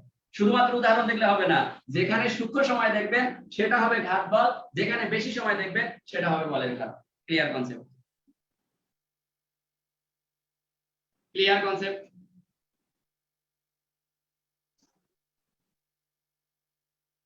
হ্যাঁ, ব্যাট বল লাগলে ঘাত বল, রাইট। ব্যাট বল লাগলে ঘাত বল, আর বলের ঘাত ওয়াট বেশি, এটা হচ্ছে ব্যাট বল লাগবে তো লাগবেই, আবার ওটা উড়ন্ত সময় ধরে, যত সময় ধরে ওটা না ভূমিতে পতিত হবে, তো তার টোটাল সময়টা, অর্থাৎ তার ক্রিয়াকলাপ মানে কাজ করার পুরো সময়টাকে বলা হচ্ছে কি? বলের ঘাত। আচ্ছা, আমরা কনসেপ্ট ক্লিয়ার হয়ে গেছি? ওকে ডান, সবাই একদম ক্লিয়ার, একদম ক্লিয়ার। ওকে ডান, আপনারা একদম ক্লিয়ার হলে তো আমি অনুপ্রেরণা পাই যে আপনি ক্লিয়ার হয়ে গেছেন। আজকের ক্লাস কিন্তু আমাদের ভালো আগাচ্ছে, কথা বলা যাবে না, খালি আগাইতেই থাকবো, খালি ধৈর্য ধরেন আর একটু নোট করেন, ঠিক আছে? 6 হলে বলের ঘাত, 100% 6 হলে বলের ঘাত। এটা ভালো একটা কথা বলছেন যে ব্যাটে লাগার সময় এবং 6 হওয়ার সময়কালীন এই টোটাল সময়কে বলা হয় বলের ঘাত, কারণ ওখানে দীর্ঘ সময় ধরে কি হয়েছে? সময় কাজে লাগিয়ে তারপরে 6টা হয়েছে, তাহলে এটা কি? বলের ঘাত। খুব অল্প সময় যে আঘাতের মধ্যে থাকে সেটাকে বলা হয় ঘাত বল। আচ্ছা, ক্লিয়ার? আমরা আরেকটা জায়গায় এখন চলে যাই, আমরা যাই নিউটনের গতির সূত্রে চলে যাই। সবাই একটু লেখেন নিউটনের গতির সূত্র। নিউটনের গতির সূত্র খুব মজার। এটা অনেকে বলে ভাই আমি তো আর্টস কমার্সের স্টুডেন্ট, নিউটনের সূত্র আমার মনে থাকবে না। আরে ভাই, আমি আছি না, আপনার মাথার মধ্যে ঢুকাই দেওয়ার দায়িত্ব আমার। আপনার মাথার মধ্যে ঢুকাই দেওয়ার দায়িত্ব আমার। এ ভাই, ঘাত বলের উদাহরণ নাই, ঘাত বলের কোনো একক নাই।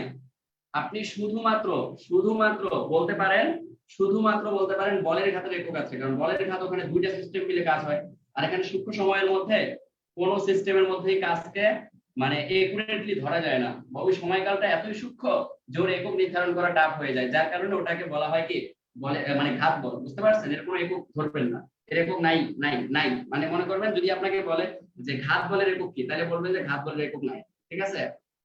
আচ্ছা, নিউটনের গতীয় সূত্রে আমরা নিউটনের 3টা সূত্র জানি, কিন্তু তার আগে আমরা নিউটনের একটু বিবরণটা শুনে আসি। মিস্টার নিউটন সাহেব কি করছে দেখেন, 3টা সূত্রই আবিষ্কার করছে একটা উদাহরণ থেকে, মজার একটা উদাহরণ থেকে। সে এক আপেল গাছের নিচে গেল, আপেল গাছের নিচে গিয়ে দেখে আপেল গাছের নিচে সে তার মনে করেন গার্লফ্রেন্ড বলতে পারেন, বা তার পছন্দের মানুষ বলতে পারেন, বা তার শুভাকাঙ্ক্ষী বলতে পারেন, শুভাকাঙ্ক্ষীর সাথে সুন্দর গল্প করতেছিল। গল্প করতে করতে হঠাৎ এক সময় উপর থেকে একটা আপেল তার মাথার উপরে পড়লো। আপেল মাথার উপরে কেন পড়লো? এই আপেল গাছ থেকে কেন নিচে পড়লো? এই আপেল গাছ থেকে কেন নিচে পড়লো? ঠিক আছে, এই আপেল কেন নিচে পড়বে? এই আপেল কেন নিচে পড়বে?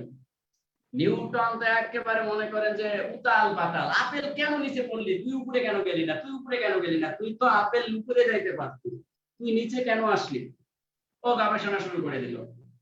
তখন নিউটন এখানে অনেকগুলো জিনিস দেখলো যে কি রে ভাই, আপেলগুলো উপরের দিকে ঝুলে না থেকে নিচের দিকে ঝুলে আছে, কাহিনী। আপেলগুলো আপনি দেখবেন গাছের ফল কিন্তু নিচের দিকে ঝুলে পড়ে, নিচের দিকে কেন ঝুলে পড়ে? উপরের দিকে তো ঝুলে থাকতে পারতো না। নিউটন তখন এটা নিয়ে চিন্তা করা শুরু করলো। শুভাকাঙ্ক্ষীকে বললো যে তুমি বাদ, এখন আমার গবেষণার সময় দাও। উনি গবেষণা করা শুরু করলো। বুঝতে পারছেন? তো গবেষণা করা যখন শুরু করলো তখন ও অনেক ভারী বস্তুগুলোর দিকে তাকানো শুরু করলো। আশেপাশে সকল ভারী বস্তুগুলো সে দেখা শুরু করলো নিচের দিকে কাজ করতেছে। আরে ভাই নিচের দিকে কেন? আপনি নিচের দিকে কেন, উপরের দিকে কেন যাচ্ছেন না? ওনার মাথায় এই যে কাজ প্রবণতা শুরু হয়ে গেল। তখন সে কি করলো, গাছের উপরে চললো। গাছের উপরে চলে সে বললো, আচ্ছা আমি যদি এখানে লাফ দেই তাহলে কি আমি এখানেই থাকবো না আমি নিচে পড়ে যাবো? তখন সে চিন্তা করলো, আচ্ছা দেখি ট্রাই করে। সে একটা গাছের ডালে উঠে সুন্দর করে কি করলো, হাওয়ায় লাফ দিল। লাফ দেওয়ার সাথে সাথে দিক করে পড়ে তার পায়ে ব্যথা পাইলো। বলছে কি আমি তো নিচে পড়ে গেলাম, আচ্ছা আমার কি কারণে আমি নিচে পড়লাম? তখন সে থিঙ্কিং করা শুরু করলো যে না, কোনো একটা টান কাজ করে যে আমাদের এই ভরগুলোকে তারা তার নিজের দিকে নিতে চায়, তারা তার নিজের দিকে নিতে চায়। এটা কে হতে পারে? এটা কে হতে পারে? তখন মিস্টার নিউটন কি করলো, এই টানটাকে বললো যে এটা হচ্ছে একটা অভিকর্ষ টান। আর এই অভিকর্ষ টানটা হচ্ছে এমন একটা জিনিস যেটা কোন ভরযুক্ত জিনিসকে পৃথিবী তার বুকে নিয়ে আসে। পৃথিবী আমাদের খুব ভালোবাসে, মানে ভরযুক্ত বস্তুকে পৃথিবী খুব ভালোবাসে। ভরযুক্ত বস্তুকে পৃথিবী বলে না না তুমি কোথাও যেতে পারো না, তুমি আমার বুকে আসো।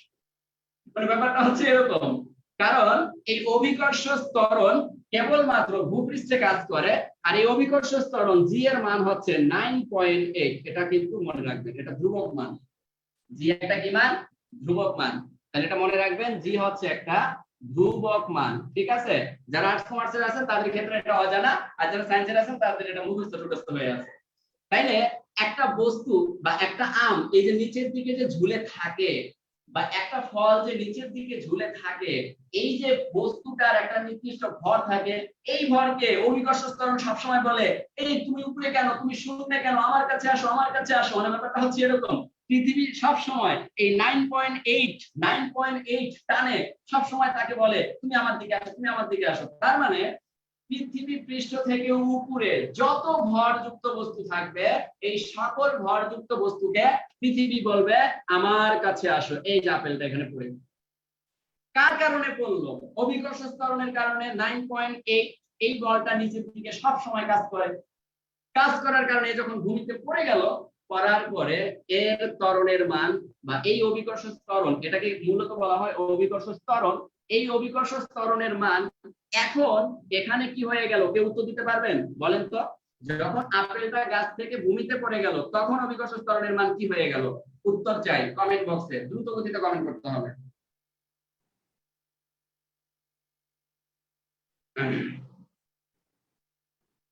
দ্রুত গতিতে কমেন্ট করতে হবে, কমেন্ট চাই। এই একজন কমেন্ট করছে, ওয়াও, সবাই পারেন আপনারা। ভাই আপনারা আসলেই জিনিয়াস, আপনারা আসলেই জিনিয়াস। খালি টেনশন নেবেন না, প্যারামুক্ত ভাবে একটু পড়াশোনা করেন খালি, ঠিক আছে? আপনারা সবাই চান্স পাবেন। শূন্য শূন্য শূন্য, কেন শূন্য? প্রশ্ন জাগতে পারে না? ভাই ভূপৃষ্ঠে অবিকর্ষ ত্বরণের মান 0 কেন? কারণ ভূপৃষ্ঠে যখন চলে আসে এই ভূপৃষ্ঠের টানই তো 9.8, আর এই 9.8 তো আপনি অতিক্রম করেই ফেললেন। 9.8 এর টান তো আপনার শেষ, আপনার যেহেতু টান শেষ তাহলে আপনার মান কত? 0। এই যে আপনি যে দাঁড়ায় আছেন ভূমির উপরে, কেন? আপনার অভিকর্ষ ত্বরণ, আপনি যদি ভূমির উপর দাঁড়ায় থাকেন স্থিরভাবে, তাহলে আপনার অভিকর্ষ ত্বরণ কত? উত্তর প্রশ্ন আসতে পারে, বলেন উত্তর কত? আপনি ভূমিতে দাঁড়ায় আছেন স্থির অবস্থায়, আপনার অভিকর্ষ ত্বরণ কত বলেন? আপনার অভিকর্ষ ত্বরণ কত? কমেন্ট করেন, কমেন্ট চাই। 0 0 0 0। ভূপৃষ্ঠে যাই থাকবে তাহারই অভিকর্ষ ত্বরণ। কিন্তু এই যে কলম, এই যে মার্কার এখানে আছে, নিচের দিকে চলে আসতেছে 9.8 অভিকর্ষ ত্বরণের কারণে, অভিকর্ষ ত্বরণের কারণে। এবার মজার ব্যাপার দেখেন, উপরের দিকে যাচ্ছে। আচ্ছা, একটা বস্তু যখন উপরের দিকে যাচ্ছে, অভিকর্ষ ত্বরণ বলতেছে না না না না, তুমি উপরের দিকে যাইতে পারো না, তুমি নিচে আসো। মানে আপনি যখন একটা বস্তুকে ঢিল মারতেছেন উপরের দিকে, তখন এই যে বস্তুটাকে যে আপনি ঢিল মারলেন, কোথা থেকে ঢিল মারলেন? ভূমি থেকে ঢিল মারলেন। এই বস্তুটা এই পর্যন্ত উঠছে, কার বিরুদ্ধে কাজ করছে জানেন? অভিকর্ষ ত্বরণ জি এর বিরুদ্ধে কাজ করে গেছে। আর জি তো মহারাজ, বলতেছে না না, তুমি আমার বিপক্ষে কাজ করছো, যার কারণে তোমাকে আমি নেগেটিভ মান দিয়ে দিলাম। অর্থাৎ এই ক্ষেত্রে জি এর মান নেগেটিভ, কারণ বিপরীত দিকে কাজ করছে। জি তো সবসময় তার নিচের দিকে, ভূমির দিকে নিয়ে আসতে চায়, ভূপৃষ্ঠের দিকে নিয়ে আসতে চায়। এখন একটা ভরযুক্ত বস্তুকে যখন আপনি উপরের দিকে নিয়ে যাচ্ছেন, তখন কি অভিকর্ষ ত্বরণ রাগ করবে না? আর রাগ করলে সেটা কি হয়ে যায়? আমরা কারোর উপর রাগ করলে কি বলি? ও আমার প্রতি নেগেটিভ, তার মানে অভিকর্ষ ত্বরণ নেগেটিভ। এখানে অভিকর্ষ ত্বরণ নেগেটিভ, কারণ আপনি উপরের দিকে অভিকর্ষ ত্বরণের বিপক্ষে কাজ করতেছেন। কনসেপ্ট বুঝতে পারছেন? তাহলে কোন একটা বস্তু যখন উপর থেকে নিচে পড়বে, তখন 9.8টা হচ্ছে পজিটিভ, অর্থাৎ জি এর মান পজিটিভ। আর যখন কোন একটা বস্তু নিচ থেকে আপনি উপরের দিকে ঢিল মারবেন বা অভিকর্ষ ত্বরণের বিপক্ষে কাজ করাবেন, তখন জি এর মান হবে negative. Concept clear? G concept clear? আমরা জি এর কনসেপ্টটা ক্লিয়ার?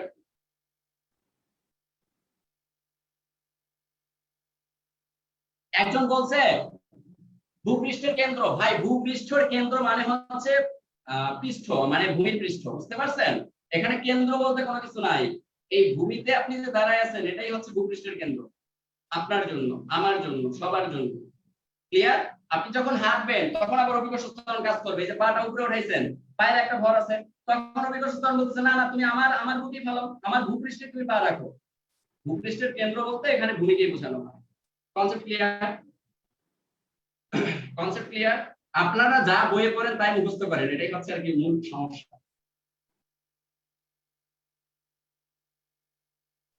হ্যাঁ, এবার একজন একটা সুন্দর সূত্র বলছে। যারা সায়েন্স ব্যাকগ্রাউন্ডের আছেন তারা অনেক ভালো বুঝেন, এগুলা তাদের ক্ষেত্রে এক্সপ্লেইন না করলেও চলে। এই যে একজন বলছে W সমান mg, W সমান mg। আচ্ছা, আপনাকে আমি বলি F সমান ma। এই ত্বরণটা, এটা কিন্তু সাধারণ ত্বরণ। যদি আপনি একটা কোন বস্তুকে এভাবে ভূমি বরাবর ক্রিয়া করেন বা একটা মার্বেলকে আপনি এক জায়গা থেকে আরেক জায়গায় স্থানান্তর করেন, তাহলে সেখানে ত্বরণ ঘটবে A। কিন্তু যদি আপনি কোন একটা বস্তুকে নিচ থেকে উপরে বা উপর থেকে নিচে ফালায় দেন, তখন এই ত্বরণটা হয়ে যাবে G। তখন F সমান হবে mg। F সমান হবে mg। তাহলে F সমান mg। আবার আপনি যদি কাজের পরিমাণ করতে চান, মশা মারা বেশি না, মশা মারা ওষুধগুলো দিয়ে যাক, এখন তো ডেঙ্গুর প্রকোপ চলতেছে। একটা সাউন্ড আসছে বাইরে থেকে, একটু ওয়েট করি আমরা।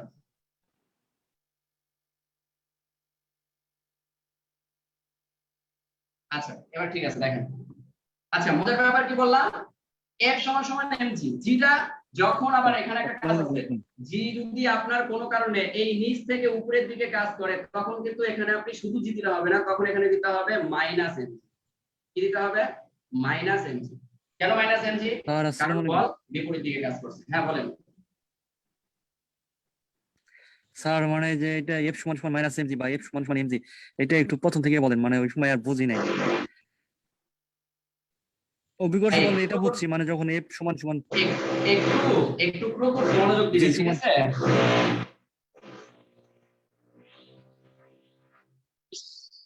একটা বাজে সাউন্ড আসতেছে, সাউন্ড একটু চলে যাক ভাই। খুবই এই ভাই তাড়াতাড়ি দিয়ে চলে যান, পরপর শব্দ শুরু করছে। আচ্ছা ঠিক আছে, এবার আমরা কাজে আসি। একজন বলছে ভাই আমি এটা, এই ভাই একটু মনোযোগ দিবেন, ঠিক আছে? একটা জিনিস আরেকবার রিপিট করলে হয় কি, রিপিট তো আমার করলে সমস্যা নেই, মানে আপনাদের সময়ের একটা ব্যাপার। আমি একটু সহজ কনসেপ্টে বুঝাই, একটু সাদা মাটা ভাবে বুঝাই, তাহলে আপনি বুঝতে পারবেন। এই যে কোন একটা বস্তু যখন উপরের দিকে যাবে তখন এখানে মাইনাস জি, আর কোন একটা বস্তু যখন উপর থেকে নিচের দিকে আসবে তখন শুধুমাত্র জি। আমরা যদি কোথাও বল প্রয়োগ করি, বল F সমান সমান m এ হয়। এটা কি, এই জায়গা থেকে একটা বস্তুকে যদি আপনি এই জায়গায় নিয়ে আসেন, তাহলে এই জায়গা থেকে এই জায়গায় সে একটা নির্দিষ্ট ত্বরণে যাবে, ত্বরণে গেলে এখানে সূত্রটা প্রয়োগ করবেন F সমান সমান m এ। কিন্তু এই সেম বস্তুটা যদি আপনি উপর থেকে নিচে ফেলান, তাহলে অভিকর্ষজ ত্বরণের দিকে কাজ করবে। এই ক্ষেত্রে বলের মান হবে mg, এই ক্ষেত্রে বলের মান হবে শুধুমাত্র mg, পজিটিভ হবে। কেন পজিটিভ? কারণ অভিকর্ষজ ত্বরণের দিকে কাজ করতেছে, ভূপৃষ্ঠের দিকে কাজ করতেছে। আর আপনি এই ক্ষেত্রে যদি যান, এই ক্ষেত্রে F সমান সমান হবে -mg। কেন mg? কারণ আপনি অভিকর্ষজ ত্বরণের বিপক্ষে কাজ করতেছেন। যখন বিপরীতে ঢেল মারছেন তখন অভিকর্ষজ ত্বরণ আপনার প্রতি বসা হয়ে গেছে, রাগ হয়ে গেছে, নেগেটিভ হয়ে গেছে, বলতেছে না না না না না না, ভরযুক্ত জিনিস সবসময় আমার কাছে আসবে, বিপরীত দিকে নিয়ে যাচ্ছেন কেন? এই যে বিপরীত দিকে নিয়ে যাওয়ার কারণে এখানে মাইনাস। Concept clear? জাস্ট এর সূত্র মনে থাকবে, সূত্র মনে থাকলে আপনি এখান থেকে কনসেপ্ট দিয়ে যা এমসিকিউ আসবে সব পাবেন। তাহলে আপনাকে যদি বলা হয় কোন একটা বস্তুকে উপরে ঢেল মারলে অভিকর্ষজ ত্বরণের মান কি হয়? নেগেটিভ হয়। উপর থেকে নিচে আসলে কি হয়? পজিটিভ হয়। আবার যদি ছোট ছোট কিছু মান দিয়ে দেয়, যে 5 কেজি ভরের একটা বস্তুকে উপরের দিকে নিক্ষেপ করলে, 5 কেজি ভরের একটি বস্তুকে উপরের দিকে নিক্ষেপ করলে কত বলে বস্তুটিকে কি করা হয়েছে? নিক্ষেপ করা হয়েছে। কত বলে বস্তুটিকে নিক্ষেপ করা হয়েছে? তাহলে কত বল, বলের মান যদি বের করতে চান তাহলে মাইনাস m এর মান কত? 5 গুণন g এর মান কত? 9.8, গুণ করে দেন, মান চলে আসবে। আবার এখানেও যদি আপনি 5 কেজি ভরের বস্তুকে উপর থেকে নিচে নিয়ে আসতে চান, তাহলে এখানে দেন 5 গুণন g এর মান কত? 9.8, গুণ করে দেন, শেষ। Clear? Concept clear? Concept clear ভাই? এতটুকু কনসেপ্ট ক্লিয়ার সবাই? একটু দ্রুত কথা বলতে হবে ভাই। কমেন্ট করেন। কোশ্চেন ছিল ভাই, কোশ্চেন করেন, সমস্যা নেই, আমি কমেন্ট দেখতেছি, কমেন্টে করতে পারেন অথবা হাত তুলতে পারেন, সমস্যা নেই, যেহেতু কোশ্চেন আছে।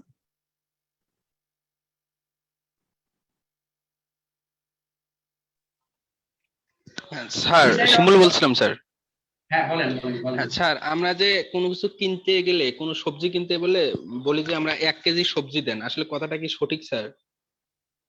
আচ্ছা, 1 কেজি সবজি দেন, 1 কেজি সবজি দেন, 1 কেজি ওজন এবং 1 কেজি ভর। যদি আপনি বলেন 1 কেজি ভরের সবজি দেন, সে যদি ওই সবজিটাকে আগেই মেপে রাখে তাইলে সেটা ঠিক। আর যদি আপনি ইনস্ট্যান্ট চান যে ভাই আমাকে 1 কেজি সবজি দেন, 1 কেজি বলতে কোনো কিছু না, 1 কেজি ভরের সবজি দেন। ভর মানে ইনস্ট্যান্ট আপনি আমাকে 1 কেজি ভর মেপে সবজি দেন, ভর মেপে সবজি দেন। কারণ ভর ওজন ওজন বলতে হবে। 1 কেজি ওজনের সবজি দেন বা 1 কেজি ওজন মেপে সবজি দেন। 1 কেজি ওজন মানে হচ্ছে সেখানে ভেক্টর রাশি, আর এই ভেক্টর রাশিতে এখানে ভর কথাটা উল্লেখ করবেন না। কেন ভর কথা উল্লেখ করবেন না? কারণ 1 কেজি ওজন নিচের দিকে ক্রিয়া করে। যখন ওজন মাপেন তখন একটা দিক থাকে, নিচের দিকে দিক থাকে বা উপরের দিকে দিক থাকে। একটা 5 কেজি ওজনের সিস্টেম দিয়ে যখন আপনি মাপা শুরু করেন, এই পাশে যদি 7 কেজি থাকে, ওই 5 কেজির উপরে উঠায় দেয়। তাহলে উপরে উঠায় কিসের কারণে? উপরে উঠায় আপনার ওজন বেশি বা কমের কারণে। তাহলে এই ওজন দ্বারা হচ্ছে মূলত পরিমাপগুলোকে আইডেন্টিফাই করা হয়, ভরের মাধ্যমে না। ভর তো একটা ফিক্সড মান। এই যেমন ভর কি, আমার একটা পাথর 5 কেজি ওজনের, এই পাথরটা 5 কেজি ওজনের, এই 5 কেজিটা হচ্ছে আমার ভর। আর ওজন কি? ওজন হচ্ছে এই 5 কেজি ভরের বস্তুটা দ্বারা আমি যখন কোনো কিছু একটা মাপবো বা আমি যে কোনো একটা জিনিসকে যদি আমি একুরেটলি ইনস্ট্যান্ট মেপে নেই, তখন সেটাকে আমরা বলবো ওজন। ওজন হচ্ছে ভেক্টর রাশি। ওজন কি রাশি? ভেক্টর রাশি। আর এই আপনি যদি ভরের কথা বলেন, ভর হচ্ছে একটা স্কেলার রাশি। যদিও এই টপিকস এর আলোচনার বাইরের কোশ্চেন কিন্তু ভাই, এটা এখন করা আপনার ঠিক হয় নাই। আমি তারপরেও ব্যাখ্যা দিলাম, কিন্তু এটা আপনার এখন করা ঠিক হয় নাই। কেন হয় নাই? কারণ আপনার এই কনসেপ্টটা আমরা আগেই পার করে আসছি। তবে এই কোশ্চেনটা আপনি হোয়াটসঅ্যাপ গ্রুপে করতে পারতেন। হোয়াটসঅ্যাপ গ্রুপে করলে হয়তো কি সবাই জানতে পারতো এবং সবাই বুঝতে পারতো, আর আমি তখন ভয়েস দিয়ে বুঝিয়ে দিতাম। ওকে ডান, সমস্যা নেই। আচ্ছা, এবার আমরা পরের টপিকসে যাই। নিউটন মূলত 1886 সালে 1886 সালে প্রথম আইজাক নিউটন প্রথম হচ্ছে ফিলোসফিয়া ন্যাচারাল ম্যাথমেটিকাতে গতির 3টা সূত্র প্রদান করেন। এটা মনে রাখবেন, 1886 সালে নিউটন 3টা সূত্র প্রদান করেন। কয়টা সূত্র প্রদান করে? 3টা সূত্র প্রদান করে। কয়টা? 3টা সূত্র প্রদান করে। কে? নিউটন। কে? নিউটন। কত সালে? কে? নিউটন। কত সালে? 1886 সালে। কয়টা সূত্র? 3টা সূত্র। কোথায়? অমর গ্রন্থ, মনে রাখবেন। ও এমন একটা গ্রন্থে, এমন একটা গবেষণাগারে কাজ করতো যে গবেষণাগারটার নাম হচ্ছে অমর গ্রন্থ। এই অমর গ্রন্থের ওখানে আরেকটা ন্যাচারিয়াল প্রিন্সিপিয়া ম্যাথমেটিকা একটা ফিলোসফিক্যাল জায়গা আছে। ওই জায়গাটাকে বলা হয় ফিলোসফিয়া। তাহলে গ্রন্থটা হচ্ছে ফিলোসফিয়া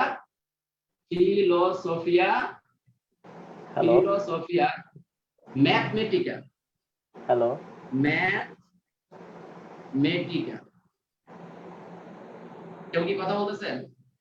জি হ্যালো। আর শীটের মধ্যে 1686 দেওয়া আছে। হ্যাঁ 1686 দেওয়া আছে। ও সরি আমার মিস্টেক আছে। 1686 হবে ভাই। 1686 18 সালে তো নিউটনের তো জন্মই হচ্ছে মানে কি 16 শতাব্দীতে। 1600 শতাব্দী। সপ্তদশ ঠিক আছে, শতাব্দী, এই যে 1686 সাল। এটা হচ্ছে একটা ভালো কথা বলছেন, এই মনে করে দিলেন। নিউটন হচ্ছে 1686। এটা সাল দিবেন না, এটা হচ্ছে খ্রিস্টাব্দ, কারণ তখন সাল বলতে কোনো কিছু ছিল না, তখন খ্রিস্টাব্দ দিয়ে হিসাব করা হবে। খ্রিস্টাব্দ, এখানে খ্রিস্টাব্দ দিবেন। এত খ্রিস্টাব্দে নিউটন 3টা সূত্র প্রদান করে। কারণ অনেক আগের জিনিস, এই জন্য আগের জিনিসগুলো হচ্ছে খ্রিস্টাব্দে হিসাব করা হবে।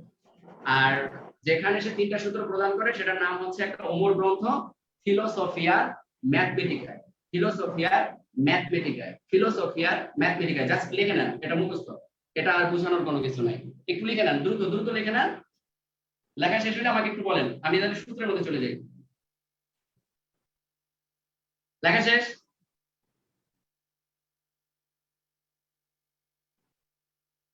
আচ্ছা, এবার দেখেন মজার জায়গায় যাচ্ছি। নিউটন সাহেব প্রথম সূত্র কি বলেন দেখেন। নিউটন সাহেব প্রথম সূত্রটা অনেক মজা করে বলেন। নিউটন সাহেবের প্রথম সূত্রটা এভাবে মনে রাখবেন। নিউটন সাহেব তার শুভাকাঙ্ক্ষীদের নিয়ে বাসে করে কোথায়? বাসে করে কোন একটা জায়গায় যাচ্ছিলেন, বা হচ্ছে ঘুরতে যাচ্ছিলেন। এই যে বাসে করে যখন ঘুরতে যাচ্ছিলেন, তখন এই জায়গায় একটা ঘটনা ঘটে। তা এই জায়গায় মনে করেন বসে আছেন হচ্ছে আমাদের নিউটন সাহেব, আর তার পাশের সিটে বসে আছে হচ্ছে মনে করেন নিউটন সাহেবের শুভাকাঙ্ক্ষী। খুব ভালো কথা। তাহলে এই যে নিউটন সাহেবের যে শুভাকাঙ্ক্ষী এখানে যে বসে আছেন, এখানে যে ঘটনাটা ঘটে, বাসটা যখন সামনের দিকে চলমান থাকে, এই চলমান অবস্থায় হঠাৎ করে বাসটা এবার কি করলো? ব্রেক কষলো। চলমান বাসটা হঠাৎ করে ব্রেক কষলো। তো ব্রেক কষার সাথে সাথে নিউটন এবং নিউটনের শুভাকাঙ্ক্ষী দেখলো সামনের দিকে ঝুঁকে গেল। যারা বাসে চড়ছেন তারা হয়তো দেখছেন, যখন ড্রাইভার কি করে, বা যারা কারে চড়ছেন তারাও জানেন, যারা বাইকে চড়ছেন তারাও জানেন, যখন কোন একটা সিস্টেমের মধ্যে চড়ার পর ওটা যদি গতিশীল থাকে, গতিশীল অবস্থায় হঠাৎ করে হাইড্রোলিক ব্রেক বা হঠাৎ করে খুব তাৎক্ষণিকভাবে যদি আপনি একটা ব্রেক কষলে ওই যে গতিশীল ছিলেন আপনি কিন্তু সামনের দিকে কি হবেন? গতিপ্রাপ্ত হবেন। নিউটন প্রথম সূত্রটা যেটা বললো সেটা হচ্ছে এরকম। উনি বলল যে এই জায়গায় কোন একটা বস্তুকে আপনি যদি স্থির রাখতে চান, যদি বল প্রয়োগ না করেন, মনে করেন এই জায়গায় আমি দাঁড়ায় আছি, তো এই জায়গায় আমাকে যদি কেউ কোনো ফোর্স ক্রিয়েট না করে, আর আমি যদি ওই জায়গায় দাঁড়ায় থাকি, আমি সারা জীবনই স্থির থাকি, কারণ আমার মধ্যে কোনো ফোর্স ক্রিয়েট করা হচ্ছে না। তার মানে স্থির বস্তু চিরকাল স্থির থাকে, আর যে বস্তুটা গতিশীল থাকে ওই বস্তুটা চিরকাল গতিশীল থাকার প্রবণতা লাভ করে, যদি সেটা কি না হয়, যদি সেটার মধ্যে ঘর্ষণ না থাকে। যেমন আপনাকে বলি, আপনি যদি মাটি দিয়ে কোনো একটা মার্বেলকে যদি ছেড়ে দেন, এই মার্বেলকে ছেড়ে দিলে মার্বেলটা এখান থেকে এখানে আসবে, কিন্তু ঘর্ষণের কারণে এখানে গিয়ে এসে থেমে যাবে। যদি মার্বেলটাকে একটা স্থিতিস্থাপক সিস্টেমের মধ্যে, অর্থাৎ যেখানে ঘর্ষণ তৈরি হবে না, এরকম একটা মাধ্যমে যদি ওকে গতিশীল করে ছেড়ে দিতেন, তাহলে যত দূর না পর্যন্ত ঘর্ষণ সৃষ্টি হইতো তত দূর পর্যন্ত সমবেগে চলতেই থাকতো আজীবন চলতে থাকতো, ও আর ওই গতি হারাইতো না। অর্থাৎ এখানে যদি তাকে 3 মিটার পার সেকেন্ড বেগে চলমান করতেন, ও 3 মিটার পার সেকেন্ড বেগে ঘর্ষণহীন থাকার কারণে ও সারা জীবন ওখানে ঘুরতে থাকতো। কিন্তু পৃথিবী পৃষ্ঠে যখন আপনি ওটাকে দিচ্ছেন বা কোনো একটা পৃষ্ঠের মধ্যে যখন কোনো একটা বস্তুকে আপনি ঘোরাচ্ছেন, তখন সেটা ঘর্ষণ তৈরি হয়, তাকে বাধা দান করে। বাধা দান দেওয়ার কারণে সেটা কোনো এক সময় কি হয়, তার বেগ হ্রাস করতে করতে থেমে যায়। তা নিউটন বলতেছে যদি আমরা কখনো বাহ্যিক বল প্রয়োগ না করি তাহলে স্থির বল স্থির থাকবে এবং গতিশীল বস্তু সুষম গতিতে সরল রেখায় চলতেই থাকবে। গতিশীল বস্তু সুষম রেখায় কি থাকবে, সামনের দিকে চলতেই থাকবে। তাহলে মূল ব্যাপার হচ্ছে প্রথম সূত্র কি, যদি আপনাকে বল প্রয়োগ করা না হয়, বাহ্যিক বল প্রয়োগ না করলে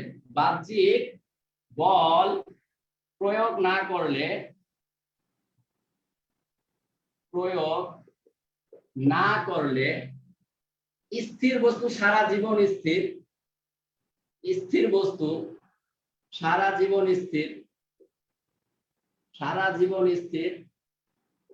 আর গতিশীল বস্তু সারা জীবন গতিশীল থাকবে। গতিশীল বস্তু কি থাকবে, সুষমভাবে গতিশীলভাবে চলতে থাকবে,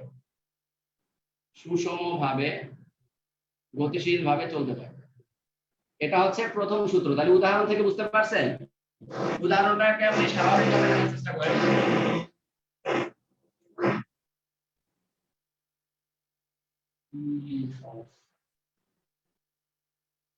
আচ্ছা, এটা সাউন্ড হলো। আচ্ছা, আমি কি বললাম, উদাহরণটা কি বললাম, ওই যে বাসে চড়ছেন, বাসটা যখন গতিশীল, তার মানে আপনার ব্রেক কষা মাত্রই আপনিও সামনের দিকে গতিশীলই থাকতে চাচ্ছেন। না না না, আমি তো গতিশীল। মানে কি, কোন একটা বস্তু গতিশীল থাকলেও সব সময় গতিশীল থাকার প্রবণতা লাভ করে, কোন একটা বস্তু স্থির থাকলেও সব সময় স্থির থাকার প্রবণতা লাভ করে। তাহলে এটাকেই বলা হচ্ছে মূলত কি বলেন তো, এটাকেই বলা হচ্ছে নিউটনের প্রথম সূত্র, যে বাহ্যিক বল প্রয়োগ না করলে স্থির বস্তু সারা জীবন স্থির থাকবে, গতিশীল বস্তু সারা জীবন সুষমভাবে গতিশীলভাবে চলতে থাকবে। এটা হচ্ছে প্রথম সূত্র। আমরা ক্লিয়ার সবাই? প্রথম সূত্র ক্লিয়ার? উদাহরণ থেকে ক্লিয়ার? এখানে আপনাকে বলবে প্রথম সূত্রের প্রয়োগ নিচের কোনটি, আচ্ছা দাঁড়ান তো, আমি 1 মিনিট আসছি। সবাই ক্লিয়ার?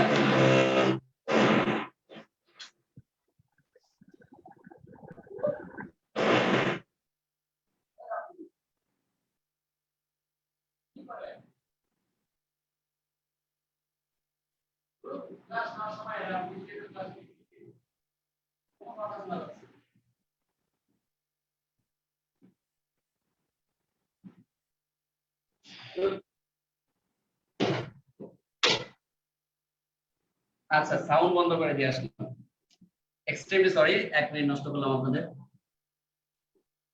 আচ্ছা, তাহলে প্রথম সূত্র দুইটা উদাহরণ দিচ্ছি। এটা হচ্ছে গাড়ির গতি জড়তা, ঠিক আছে, জড়তা কাজ করে। এই যে সামনের দিকে যে ঝুঁকে যান না, কোনো একটা গাড়িতে যখন আপনি চড়েন, গতিশীল অবস্থায় থাকার কারণে হঠাৎ করে যখন ব্রেক কষেন, তখন এটা হচ্ছে গতি জড়তা। এটা কি জড়তা কাজ করে, একটা গতি জড়তা। তাহলে গতি জড়তা, এই গতি জড়তা এবং স্থির জড়তা, এই গতি জড়তা এবং স্থিতি জড়তা, এই দুইটা হচ্ছে আমাদের কি, এটার উদাহরণ। স্থিতি জড়তা, এই দুইটা হচ্ছে আমাদের এটার উদাহরণ। ক্লিয়ার সবাই? এই দুটো উদাহরণ জাস্ট মনে রাখবেন। হ্যাঁ, গতি জড়তা এবং স্থিতি জড়তা, এই দুটো হচ্ছে এটার উদাহরণ।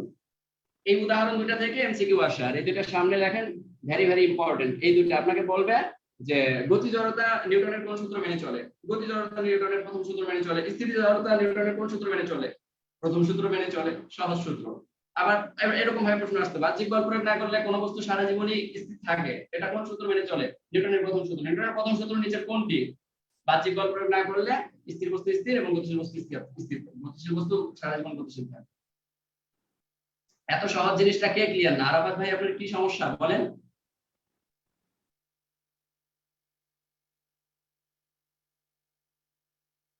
সবাই বুঝতে পারছেন? ওকে, নো প্রবলেম স্যার।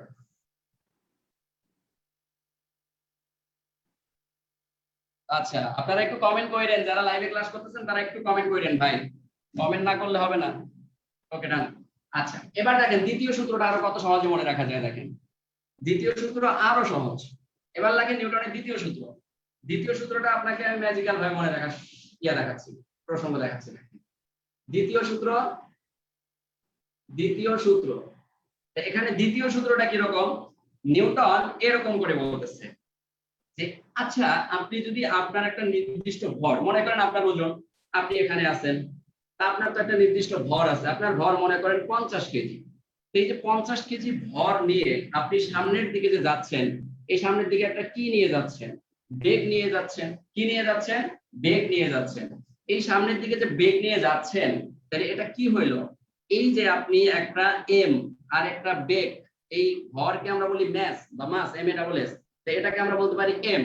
আর বেগ মনে করেন বেগ হচ্ছে আপনার 10 মিটার পার সেকেন্ড বেগে আপনি যাচ্ছেন।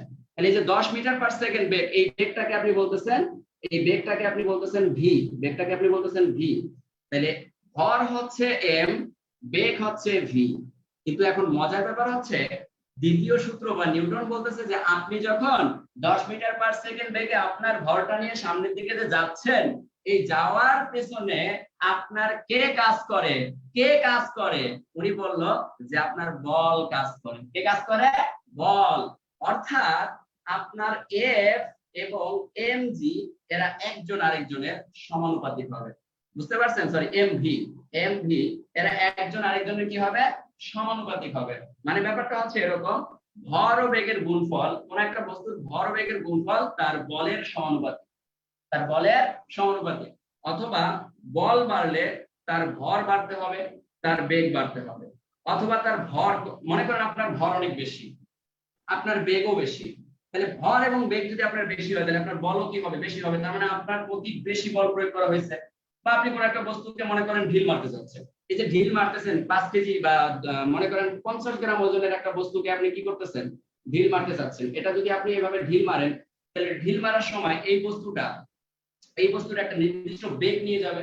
তো বেগের পরিমাণ আপনি যত বাড়াবেন তত কি হবে? আপনাকে বেশি বল প্রয়োগ করতে হবে বা হাতের মধ্যে তত বেশি ফোর্স দিতে হবে, তাইলেই তো বলটা বেশি দূরে যাবে। তার মানে বলের সাথে কে কে সম্পৃক্ত? এম। বলের সাথে কে কে সম্পৃক্ত? ভি। তার মানে এফ সমান সমান এম ভি। তাহলে দ্বিতীয় সূত্রটা হচ্ছে ভর বেগের গুণফল বলের সমানুপাতিক। ভর বেগের গুণফল বলের সমানুপাতিক, এটা হচ্ছে দ্বিতীয় সূত্র। তাহলে দ্বিতীয় সূত্রটা আপনারা বুঝতে পারছেন?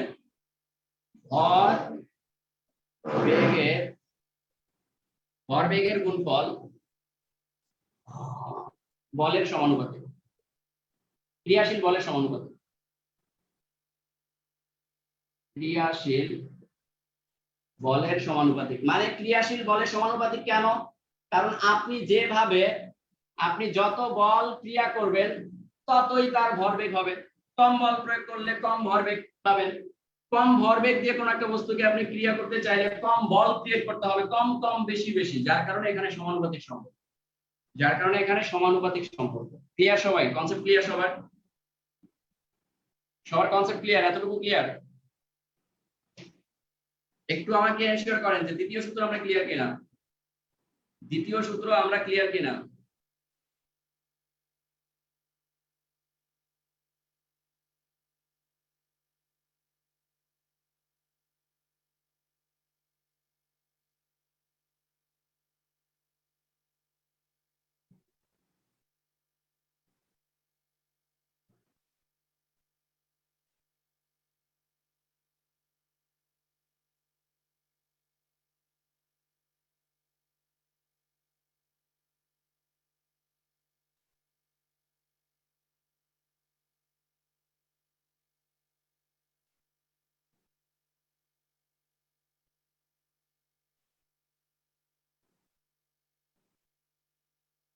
আচ্ছা, এখানে আরেকটা ব্যাপার আপনাদের ক্লিয়ার করে দেখেন। ভর বেগ যেখানে যাবে, এই ভর আর বেগ যেদিকে যাবে সেদিকে কিন্তু আপনি ত্বরণ পাবেন। কি পাবেন?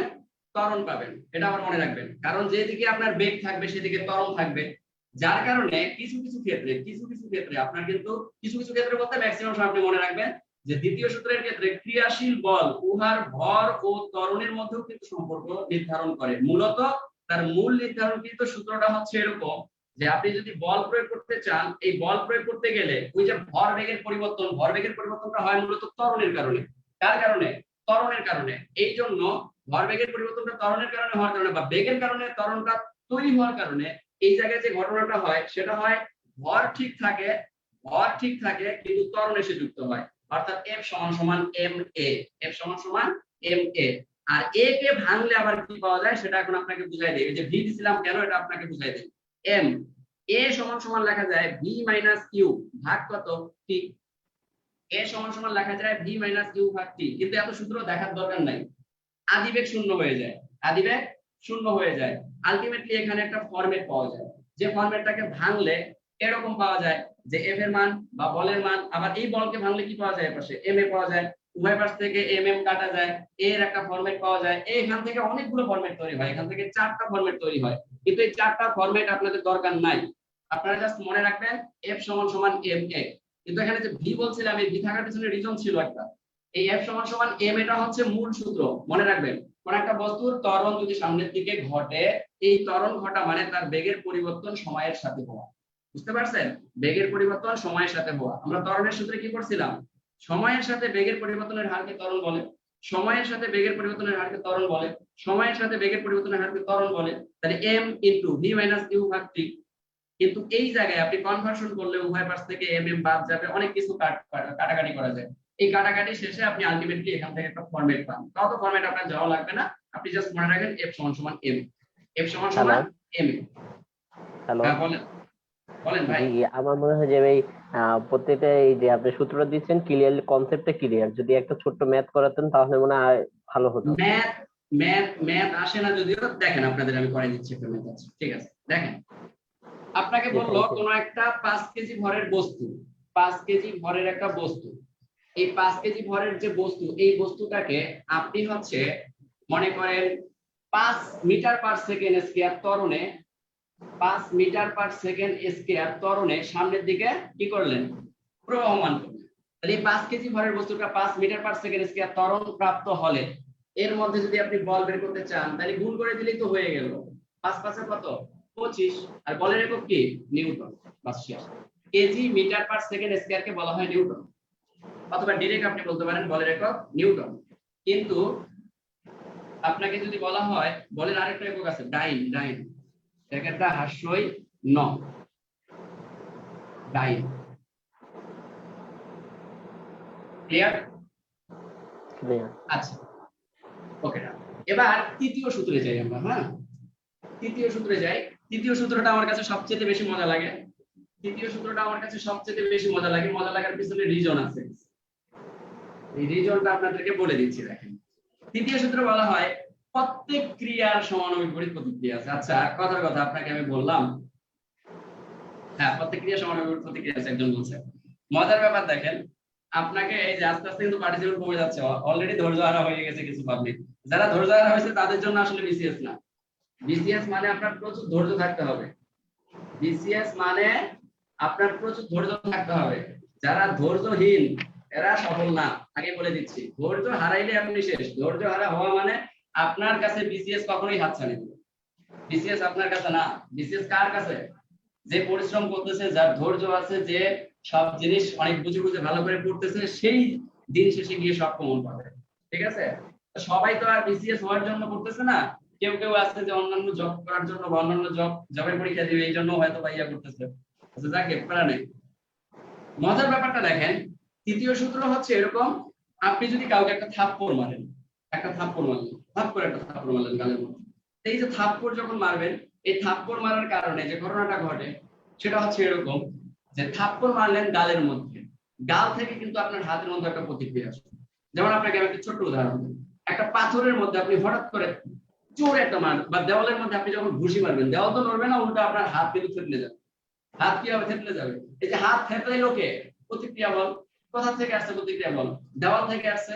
কি কারণে আসছে? আপনার ক্রিয়া বলের কারণে আসছে। অর্থাৎ মনে রাখবেন, আপনি যে রূপ ভাবে ক্রিয়া দিবেন ওই রূপ ভাবে প্রতিক্রিয়া পাবেন। আপনি আস্তে করে দিলেন, আস্তে করেই গেল, হাতের কোনো ক্ষতি হলো না। আরো জোরে দিলেন, আরো জোরে আপনাকে প্রতিক্রিয়া করলো, আরো জোরে দিলেন, আরো জোরে প্রতিক্রিয়া করে আপনার হাত থেতলাই দিল। লস কার? আপনার। তার মানে প্রত্যেক জিনিসের সমান ও বিপরীত কি থাকে? কি থাকে? সমান ও বিপরীত ক্রিয়া প্রতিক্রিয়া থাকে। অর্থাৎ কোন একটা গাড়ি যদি আরেকটা গাড়ির সাথে অ্যাক্সিডেন্ট করে, অ্যাক্সিডেন্ট করার সময় এরা যে সংঘর্ষে লিপ্ত হয়, এই গাড়িটার যদি ভর বেশি হয়, ওই গাড়িটার যদি ভর কম হয়, এরা ক্রিয়া প্রতিক্রিয়া ঠিকই সমান করে, কিন্তু ওর ভর কম হওয়ার কারণে ও ছিটকে চলে যায় আরেক জায়গায়, এর ভর বেশি হওয়ার কারণে কি হালকা একটু বিচ্যুত হয়। এরকমটা হতে পারে। ভরের কম বেশির কারণে একটার দিকে দেখা যায় একটার বেগ বেশি হয়, একটার বেগ কম হয়, কিন্তু মূল কনসেপ্টটা হচ্ছে দুইজনের ক্রিয়া প্রতিক্রিয়া বল সমান। দুইজনের ক্রিয়া প্রতিক্রিয়া বল কি সমান? দুইজনের ক্রিয়া প্রতিক্রিয়া বল সমান, এটা মনে রাখবেন। দুইজনেরই ক্রিয়া প্রতিক্রিয়া বল সমান। তাহলে দুইজনের যদি ক্রিয়া প্রতিক্রিয়া বল সমান হয়, তখন তাকে আমরা বলবো নিউটনের কি তৃতীয় সূত্র। নিউটনের তৃতীয় সূত্র। ক্লিয়ার আমরা? তাহলে প্রত্যেক ক্রিয়ার সমান ও বিপরীত প্রতিক্রিয়া আছে। প্রত্যেক ক্রিয়ার সমান ও বিপরীত প্রতিক্রিয়া আছে। প্রতিক্রিয়া আছে। এটাই হচ্ছে আমাদের নিউটনের তৃতীয় সূত্র। এটা হচ্ছে আমাদের নিউটনের তৃতীয় সূত্র। সবাই ক্লিয়ার? সবাই ক্লিয়ার আমরা? আচ্ছা, নিউটনের তৃতীয় সূত্রের আমি কয়েকটা উদাহরণ দেই। নিউটনের তৃতীয় সূত্রের কয়েকটা উদাহরণ হচ্ছে এরকম, আপনাকে আমি বলি। এই যে রকেট দেখেন নাই, রকেট ভাই মজার উদাহরণ। রকেট থেকে অনেকগুলো প্রশ্ন আসে। আপনাকে বলে যে একটা রকেট উপরের দিকে যাওয়ার পেছনে রিজন কি? আপনাকে বলে একটা বিমান উপরের দিকে উড়ে আরেক জায়গায় যায় কিসের কারণে? মজার ব্যাপার হচ্ছে আপনি যখন রকেটে চড়বেন, রকেট কি করে দেখেন, এই রকেট কি করে দেখেন, মজা, খুব মজা পাবেন, খুব মজা পাবেন। দেখেন এই রকেট কি করে। এটা হচ্ছে মনে করেন রকেট, ঠিক আছে? এটা মনে করেন রকেট। তাহলে এই রকেটের কি থাকে? এরকম দুটো পাখা থাকে, এরকম দুটো পাখা থাকে। এই পেছন দিয়ে কি করে? জ্বালানি নির্গত হয়, পেছন দিয়ে জ্বালানি নির্গত হয়, পেছন দিয়ে জ্বালানি নির্গত হয়। এই জ্বালানি কি করে জানেন? জ্বালানি বাতাসকে প্রতিক্রিয়া দেয়, আর রকেট কি করে? সামনের দিকে ক্রিয়া বলে সামনের দিকে চলে যায়। অর্থাৎ এই জ্বালানি যত বেশি দ্রুত গতিতে বের হয়, রকেটটা তত বেশি দ্রুত গতিতে সামনের দিকে যায়। মানে ব্যাপারটা কি? যত প্রতিক্রিয়া তত ক্রিয়া, যত ক্রিয়া তত প্রতিক্রিয়া। তাহলে এই রকেটের মধ্যে ক্রিয়া প্রতিক্রিয়া হয় কিভাবে? কারণ এই পেছনের দিকে কি হচ্ছে? জ্বালানি গুলো বের হয়ে যাচ্ছে, আরো কোন দিকে যাচ্ছে? সামনের দিকে যাচ্ছে। তাহলে প্রতিক্রিয়ার কারণে ক্রিয়া হচ্ছে, ক্রিয়ার কারণে প্রতিক্রিয়া হচ্ছে। আরেকটা মজার উদাহরণ, আপনারা নৌকায় চড়ছেন না? নৌকায় মাঝি কি করে? বইটা দিয়ে সুন্দর করে অথবা ইয়া দিয়ে নগি দিয়ে সুন্দর করে ঠেলা মারে। তাহলে যতটুকু ঠেলা মারে নৌকা ততটুকু সামনে যায়। ঠেলা মারতেছেন কিভাবে? অ্যাঙ্গেল করে মাটিতে। তাহলে যেদিকে ক্রিয়া দিচ্ছেন তার বিপরীত দিকে প্রতিক্রিয়া পাচ্ছেন। আবার আরেকটা উদাহরণ দেই, মনে করেন জাহাজ। এই জাহাজে পানির সামনে যায়, যাওয়ার পেছনে রিজন কি? জাহাজ কি করে? একটা নির্দিষ্ট তার বিপরীত দিকে পানি বের করা শুরু করে, এই দিকে পানি বের করে, খুব দ্রুত গতিতে পানি বের করে। এই পানিগুলো আরেকটা পানিকে কি করে? প্রতিক্রিয়া করে। প্রতিক্রিয়া করার কারণে জাহাজটা সামনের দিকে চলে আসে। কারণ এই যে দিক দিয়ে যদি পানি বের হয়, এখানে যে পানিগুলো আছে এই পানিগুলোকে কি করতেছে? প্রতিক্রিয়া করতেছে। খুব জোরে প্রতিক্রিয়া করার কারণে জাহাজটা সামনের দিকে আসতেছে। তার মানে এই ক্রিয়া প্রতিক্রিয়ার উপর ডিপেন্ড করে এই জিনিসগুলো হচ্ছে আমাদের চলমান। তাহলে কোন জিনিসগুলো আমাদের ক্রিয়া প্রতিক্রিয়ার মাধ্যমে চলমান? আপনি একটু ভাবলেই কিন্তু সবগুলো উদাহরণ পেয়ে যাবেন।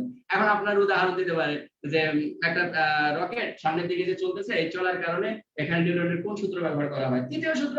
এটা আপনার বুঝতে হবে ভাই, বুঝলেই আপনি উত্তর দিতে পারবেন। আর যদি না বুঝেন তাহলে কিন্তু উত্তর দিতে পারবেন না। নাই কেন? বুঝতে পারছেন?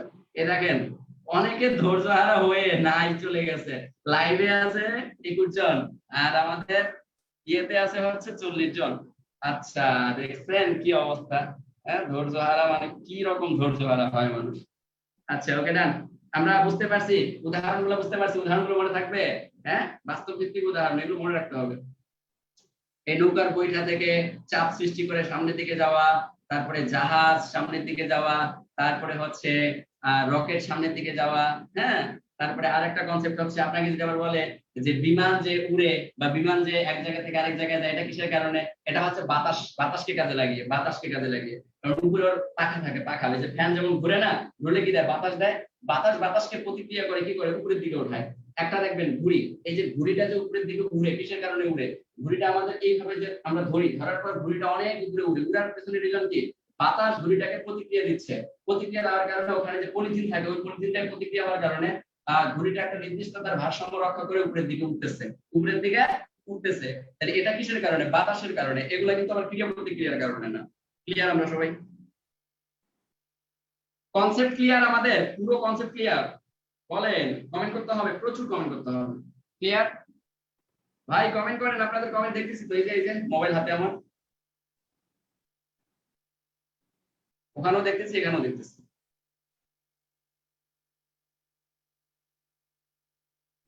ওকে, সবাই ক্লিয়ার? ধন্যবাদ ভাই। যারা ধৈর্য ধরে পুরো ক্লাসটা করতেছেন, যারা ধৈর্য ধরে ক্লাসটা করতেছেন, তারা বিলিভ করেন তারাই সফল, দিন শেষে তারাই সফল। মনে রাখবেন, যারা ক্লাসটা ধৈর্য না ধরে চলে গেল, তারা কিন্তু অনেক কিছু মিস করলো। তারা আবার দেখা যাবে যে পরে আর রেকর্ডও করবে না। অনেকে রেকর্ড করার সময় হবে না, আইসি করবে যে না আর করবো না, আর না করবো না মানে কি টপিকগুলো মিস করলাম, টপিকগুলো থেকে কোশ্চেন আসলে সে হবে।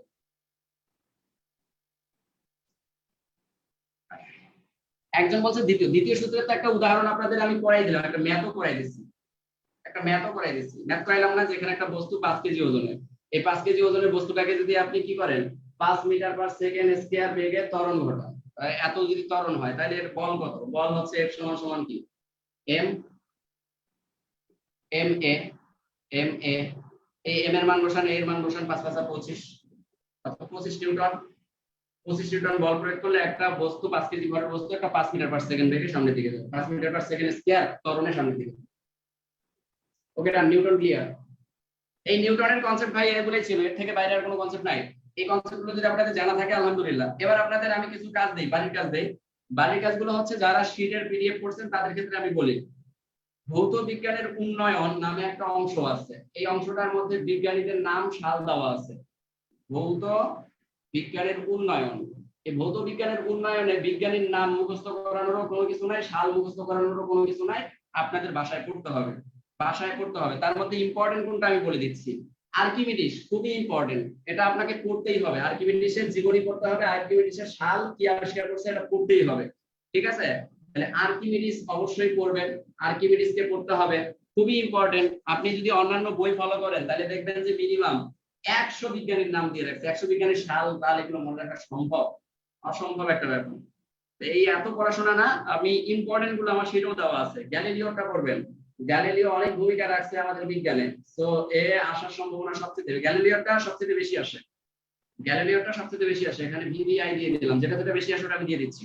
আইজাক নিউটন তো অবশ্যই ইম্পর্টেন্ট, নিউটনের তো কোনো কথাই নেই, নিউটন খুব ইম্পর্টেন্ট। এরপরে হচ্ছে আইনস্টাইন, এও হচ্ছে আলট্রা লিজেন্ড, ঠিক আছে?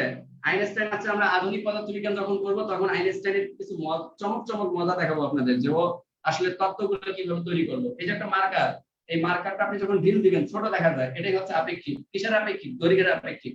এগুলো আবিষ্কার করছে আইনস্টাইন, খুব মজার জিনিস আবিষ্কার করছে এবং খুব চমক লাগে, মজা লাগে। সায়েন্স আসলে কিন্তু অনেক মজার। তারপরে হচ্ছে ভাই জন এল বেয়ার্ড, এটাও ইম্পর্টেন্ট ভাই। আমি আপনাদের বলি, শীটের মধ্যে যে কটা আছে সবগুলো ইম্পর্টেন্ট, এগুলো সবগুলো পড়তে হবে, ঠিক আছে? শীটের মধ্যে আমার এখানে 1 2 3 4 5 6 7 8 9 10 11 জন বিজ্ঞানীর নাম, বেশি দিয়ে নেই, 11 জন। আর অন্যান্য বই যদি আপনি খোঁজেন, অরাকল বলেন বা বিসিএস কনফিডেন্স বলেন, এগুলোতে মিনিমাম 100 করে বিজ্ঞানীর নাম, 100টা করে বিজ্ঞানীর নাম দেওয়া আছে। এতগুলো আসলে মনে থাকে না, আমি জাস্ট বাছাই করে অনেক ইম্পর্টেন্ট গুলো এখানে রাখছি, কারণ শীট মানে তো বুঝছেনই, শীট একটু শর্টকাট করতে হয়, এই জন্য রাখা আর কি। তবে আশা করি এগুলোর মধ্যে থেকেই আসবে, ভরসা রাখতে হবে আর কি। এরপরে আপনারা শীটের একেবারে পেছনের দিকে চলে যাবেন। পেছনের দিকে গেলে একটা জিনিস দেখতে পারবেন, এই যে এরকম, আমি আপনাদেরকে দেখাচ্ছি, দেখেন এই যে এরকম একটা জিনিস দেখতে পারবেন, ঠিক আছে? এরকম জিনিসটা হচ্ছে এরকম, যে এখানে বলা আছে E = mc স্কয়ার সূত্রটি আবিষ্কার করেন কে? আইনস্টাইন। নিউটনের গতিসূত্র কয়টি? 3টি। আমি একটু রিডিং করায় দেই, কারণ এই জিনিসগুলো আপনারা বাসায় করবেন, এবং যে জিনিসগুলোতে প্রবলেম ওগুলো আমি এখনই বলে দিচ্ছি, অথবা আপনার প্রবলেমগুলো আপনি আমাকে বলবেন, আমি এক্সপ্লেইন করব, ঠিক আছে? প্রথমে বলছে E = mc স্কয়ার সূত্রটি আবিষ্কার করেন কে? আইনস্টাইন। এই আইনস্টাইন সর্বপ্রথম ভর এবং আলোর বেগের সাথে সম্পর্ক করে, এখানে একটা শক্তির কি করে, শক্তির একটা ফর্মুলা তৈরি করে। এই এমটা হচ্ছে ভর, সিটা হচ্ছে আলোর বেগ, mc স্কয়ার, এটার উপর ডিপেন্ড করে সে কি করে, একটা ফরম্যাট তৈরি করে, কে? আইনস্টাইন, ঠিক আছে? 2 নম্বর সূত্র হচ্ছে নিউটনের গতিসূত্র কয়টি? একটু আগে পড়ে আসলাম, কয়টি? 3টি। এটা খুবই বেশি রিপিট হয়। তারপরে 3 নম্বর প্রশ্ন বলছে, to every action there is an equal opposite reaction, এর সূত্রটি কার? ওই যে প্রত্যেক ক্রিয়া সমান ও বিপরীত কি থাকে? প্রতিক্রিয়া থাকে, এটাই বলছে আর কি। এটা কার? নিউটনের সূত্র। তারপরে ফুলানো বেলুন মুখ ছেড়ে দিলে বাতাস বেরিয়ে যাওয়ার সঙ্গে বেলুনটির কোন ইঞ্জিনের নীতি মেনে চলে? খুবই সহজ। একটা বেলুনের যখন মুখ খুলে দেন তখন বেলুনটা সামনের দিকে উঠতে থাকে, উপরে উঠতে থাকে, বাতাস বের করে দিয়ে বাতাসকে প্রতিক্রিয়া রূপে বেলুন উপরে থেকে হুড় করে উপরে যায়। এই উপরে যায়, এটা কার সাথে সম্পর্কযুক্ত? রকেটের সাথে সম্পর্কযুক্ত। রকেটও কি করে? নিচের দিকে তার বাতাস বের হয় আর উপরের দিকে সে সুন্দর করে যাইতে থাকে, তার মানে রকেটের সাথে ওতপ্রোতভাবে জড়িত। ঠিক আছে, এই প্রশ্নের উত্তর হচ্ছে রকেট। এটা আসছে হচ্ছে আপনার মনে হয় 33তম বিসিএস মেবি আসছে, বিসিএস আসছে আর কি, দুইবার আসছে। এটা এই রকেটের উদাহরণটা দুইবার আসছে, এটা মনে রাখবেন, খুবই ইম্পর্টেন্ট। এরপরে হচ্ছে 5 নম্বর প্রশ্ন হচ্ছে মহাকাশযানকে উৎক্ষেপণের জন্য যে নীতির উপর রকেট নির্মিত হয়। এটা তো আমরা বুঝলাম, প্রতিক্রিয়া সমান ও বিপরীত প্রতিক্রিয়া আছে। রকেট উপরে যায় কিসের কারণে যায়? নিউটনের তৃতীয় সূত্রের কারণে যায়। একটু আগে যেটা শিখলাম সেটাই। বিমান ও রকেট চলার মধ্যে মূল পার্থক্য কোনটি? এই যে রকেট চলার জন্য বাতাস দরকার হয় না, আর বিমান চলার জন্য বাতাস দরকার হয়, এটাই হচ্ছে পার্থক্য। তারপরে এখানে হচ্ছে a rocket flying to the moon does not need wings because space is airless. মানে কি? মানে শূন্যস্থানে বাতাস, সেটা আপনি পড়লে বুঝতে পারবেন। নদীর এক পাশ থেকে গুণ টেনে নৌকাকে মাঝ নদীতে রেখেই সামনের দিকে নেওয়া সম্ভব হয় কিভাবে? যথাযথ হাল ধরবেন, যথাযথ ক্রিয়া প্রতিক্রিয়া করবেন। যথাযথ ক্রিয়া প্রতিক্রিয়া যদি আপনি ভালো করে করতে পারেন তাহলে নৌকাকে সামনের দিকে নিয়ে যেতে পারবেন। বাতাস পালের মধ্যে যদি ক্রিয়া করে প্রতিক্রিয়া রূপে আপনার নৌকা যাবে। ঠিক আছে, এটাই। এরপরে কি বলছে? পাল তোলা নৌকা সম্পূর্ণ অন্যদিকে বাতাসকে এর সম্মুখ গতিতে ব্যবহার করতে পারে কারণ সম্মুখ অভিমুখে বলের উপাংশকে কার্যকর রেখে। এটা একটু বিবরণ দেওয়া দরকার, আমি একটু বিবরণ দিব, আপনাকে একটু বিবরণ দিই। পাল তোলা নৌকা সম্পূর্ণ অন্যদিকে বাতাসের সম্মুখ গতিতে ব্যবহার করতে হয় কেন? সম্মুখ গতিতে ব্যবহার করার পেছনে রিজন হচ্ছে এরকম। দেখেন, আপনি একটা পাল তোলা নৌকাকে এপারে নিয়ে আসতে যাচ্ছেন, এপারে নিয়ে আসতে যাচ্ছেন, তাহলে তার মধ্যে যে পালটা থাকবে, পালের বাতাসটা কোন দিকে থাকতে হবে? এই ক্রিয়ায় থাকতে হবে না? এই ক্রিয়া থাকতে হবে না? এই ক্রিয়া থাকা মানে কি? এই দিকে তার উপাংশ থাকতে হবে, এই দিকে তার উপাংশ থাকতে হবে। কোন দিকে? যেদিকে যাবেন তার দিকে, যেদিকে যাবেন তার দিকে। আর তার বিপরীত দিকের প্রতিক্রিয়া বলগুলোকে কি করতে হবে? মোকাবেলা করতে হবে। ক্লিয়ার?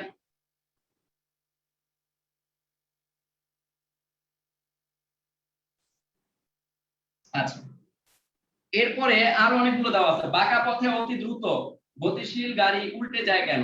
বলি, এটা খুবই মজার একটা প্রশ্ন। এই যে একটা বাঁকা রাস্তা, এই বাঁকা রাস্তায় আপনি এই যে এরকম একটা বাঁকা রাস্তা এরকম একটা বাঁকা রাস্তা মনে করেন, এটা একটা বাঁকা রাস্তা। এই বাঁকা রাস্তায় যখন আপনি এখানে গাড়িটাকে পার্ক করাবেন, গাড়িটাকে পার্কিং করানোর সময় আপনি অনেক দ্রুত গতিতে যদি আসেন, এখানে গিয়ে কি আটক হয়ে যাবেন? এখন বাঁকানোর সময় আপনার কি করে? একটা কেন্দ্রমুখী বল কাজ করে। কেন্দ্রমুখী বলের ব্যাপারটা আমি বুঝাই। মনে করেন এটা কেন্দ্র, আপনি এখান থেকে একটা সুতা দিয়ে এখানে একটা পাথর বাঁধছেন, এই পাথরটাকে এখান থেকে কি করতেছেন? সুন্দর করে ঘুরাচ্ছেন। তা ঘুরলে সে কি করবে? এরকম একটা পথ অতিক্রম করবে, বারবার এইভাবে সে ঘুরতে থাকবে, ঘুরতে থাকবে। এটা কিসের কারণে ঘুরতেছে? তার কেন্দ্রে একটা টান বল কাজ করতেছে, যে টান বলটাকে বলা হয় কেন্দ্রমুখী বল। কি বল? কেন্দ্রমুখী বল। এটা হচ্ছে আমাদের কেন্দ্রের দিকে যে বল, কেন্দ্রের দিকে যে বল কাজ করে তাকে বলা হয় কেন্দ্রমুখী বল। এই কেন্দ্রমুখী বলের কারণে একটা বস্তু তার নিজস্ব সব জায়গায় দূরত্ব সমান রেখে সুন্দর করে কি করতেছে? ঘুরতেছে। বুঝতে পারছেন? এখানে আপনাকে কি বলছে? বাঁকা পথে অতি দ্রুত। এখন বাঁকা পথে আপনি যদি সাম্যাবস্থা না রাখেন, আপনি যদি আপনার কেন্দ্রমুখী বলটাকে ঠিক না রেখে অনেক দ্রুত গতিতে যদি ঘোরানোর চেষ্টা করেন, তাহলে আপনাকে কি করবে? ছিটকায় দিয়ে দিবে, বলবে যে যান, রাস্তার সাইডে একটা বড় জমি আছে, সেই জমিতে আপনি চলে যান। ঠিক আছে? হ্যালো, হ্যাঁ বলেন ভাই।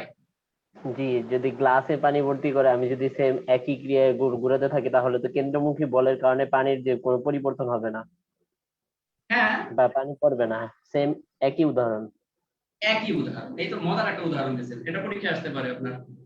দেখেন, থ্যাংক ইউ। একটা গ্লাসের মধ্যে আপনি পানি রেখে ঘোরাচ্ছেন, তারপর পানি পড়তেছে না, পড়া পড়তেছে না, কারণ কি? কারণ হচ্ছে ওই গ্লাসের পানির প্রতিক্রিয়াটা ভেতরের দিকে কাজ করে, ভেতরের দিকে কাজ করে, কেন্দ্রমুখী বলটা ভেতরের দিকে কাজ করার কারণে গ্লাসের পানি গ্লাসের মধ্যে থাকে, গ্লাসের পানি কিন্তু আর পড়ে না। এটাও কেন্দ্রমুখী বলের উদাহরণ। বুঝতে পারছেন? Thank you. তো মজার মজার কিছু জিনিস আপনারা মাঝে মধ্যে শেয়ার করুন, এটা ভালো লাগলো, খুব ভালো লাগলো। এভাবে জিনিস ইনক্লুড করতে হয়, এগুলো জিনিস ইনক্লুড করা ভালো। আচ্ছা, এরপরে দেখেন আরেকটা কথা বলছে এখানে, লুব্রিকেশন সিস্টেমের কাজ সাধারণত, লুব্রিকেশন সিস্টেমের কাজ হচ্ছে ঘর্ষণজনিত কাজের কারণে হয়, এটা মনে রাখবেন, এতটুকু মনে রাখবেন। এরপরে হচ্ছে সুষম বেগে চলমান রেলগাড়ি কামরায় বসে একটি ছেলে উপরের দিকে একটি বল ছুঁড়ে দিল। আচ্ছা, উপরের দিকে যদি একটা বল ছুঁড়ে মানে সুষম বেগে যদি একটা গাড়ি চলমান থাকে, এটা মজার একটা উদাহরণ আপনাদের আমি দিই। মনে করেন আপনি একটা গাড়ির মধ্যে আছেন, ভাই খুব মজার উদাহরণ দেখেন। একটা গাড়ির মধ্যে আছেন, ঠিক আছে? একটা গাড়ির মধ্যে যখন আপনি আছেন, খুব ভালো কথা, এটা হচ্ছে আপনি মনে করেন, এটা আপনি। তো এখানে যে আপনি আছেন এই গাড়ির ভেতরে আপনি কি করলেন, এই হাত থেকে একটা বল উপরের দিকে এখানে ছুঁড়ে মারলেন। এখানে যে ঘটনাটা ঘটে, গাড়িটা সুষম বেগে থাকার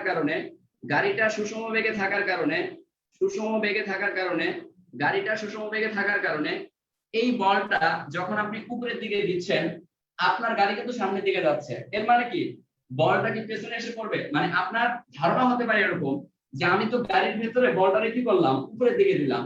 তাহলে উপরের দিকে দিলে গাড়ি তো গতিশীল, থাকলে তো বলটা আমার থেকে সরে যাওয়ার কথা, আমার হাতে তো পড়ার কথা না, কিন্তু হাতেই পড়বে। কেন হাতে পড়বে? কারণ সুষম বেগে কোনো গাড়ি যদি আপনার চলমান থাকে, সেই গাড়িতে আপনি একটা হাত থেকে বস্তুকে যদি খুব উলম্ব ভাবে উপরের দিকে দেন, তাহলে ঠিক ওইভাবে আবার কি সে বিপরীত দিকে ফেরত আসবে। অর্থাৎ এই বস্তুটা এখানে যেমন ভাবে গেছে, ওইভাবেই ওই বরাবরই আবার আপনার হাতেই লাগছে।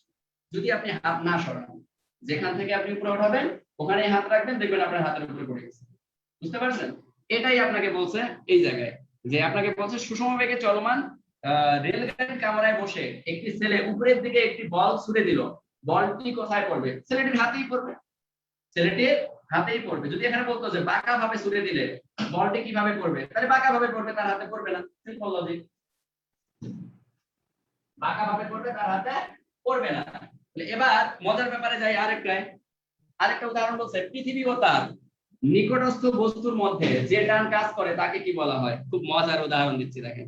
যেখানে পৃথিবীর টান থাকবে, মনে রাখবেন এগুলো কিন্তু বিশ্লেষণ করবো কিছু আলোচনা। যেখানে পৃথিবীর টান থাকবে, যেখানে পৃথিবী কথা উল্লেখ থাকবে, এক কথা পৃথিবী, সেখানে আপনি মনে রাখবেন অভিকর্ষ ত্বরণ কাজ করবে। কি কাজ করবে? অভিকর্ষ ত্বরণ বা অভিকর্ষ কাজ করবে, অভিকর্ষ। এবার মজার ব্যাপার হচ্ছে, আপনার সাপেক্ষে পৃথিবীর যে ত্বরণ বা আপনার সাপেক্ষে পৃথিবীর যে আকর্ষণ, এই আকর্ষণটা কার কারণে হয়? অভিকর্ষ ত্বরণের কারণে। কার কারণে? অভিকর্ষ ত্বরণের কারণে। এখন মজার একটা উদাহরণ দেই। পৃথিবী বাদে যদি উদাহরণ দেন, এই মহাবিশ্বের যে কোনো দুটা বস্তুর মধ্যে যদি হয়, তাহলে সেটা যেটা হবে সেটা হচ্ছে মহাকর্ষ বল।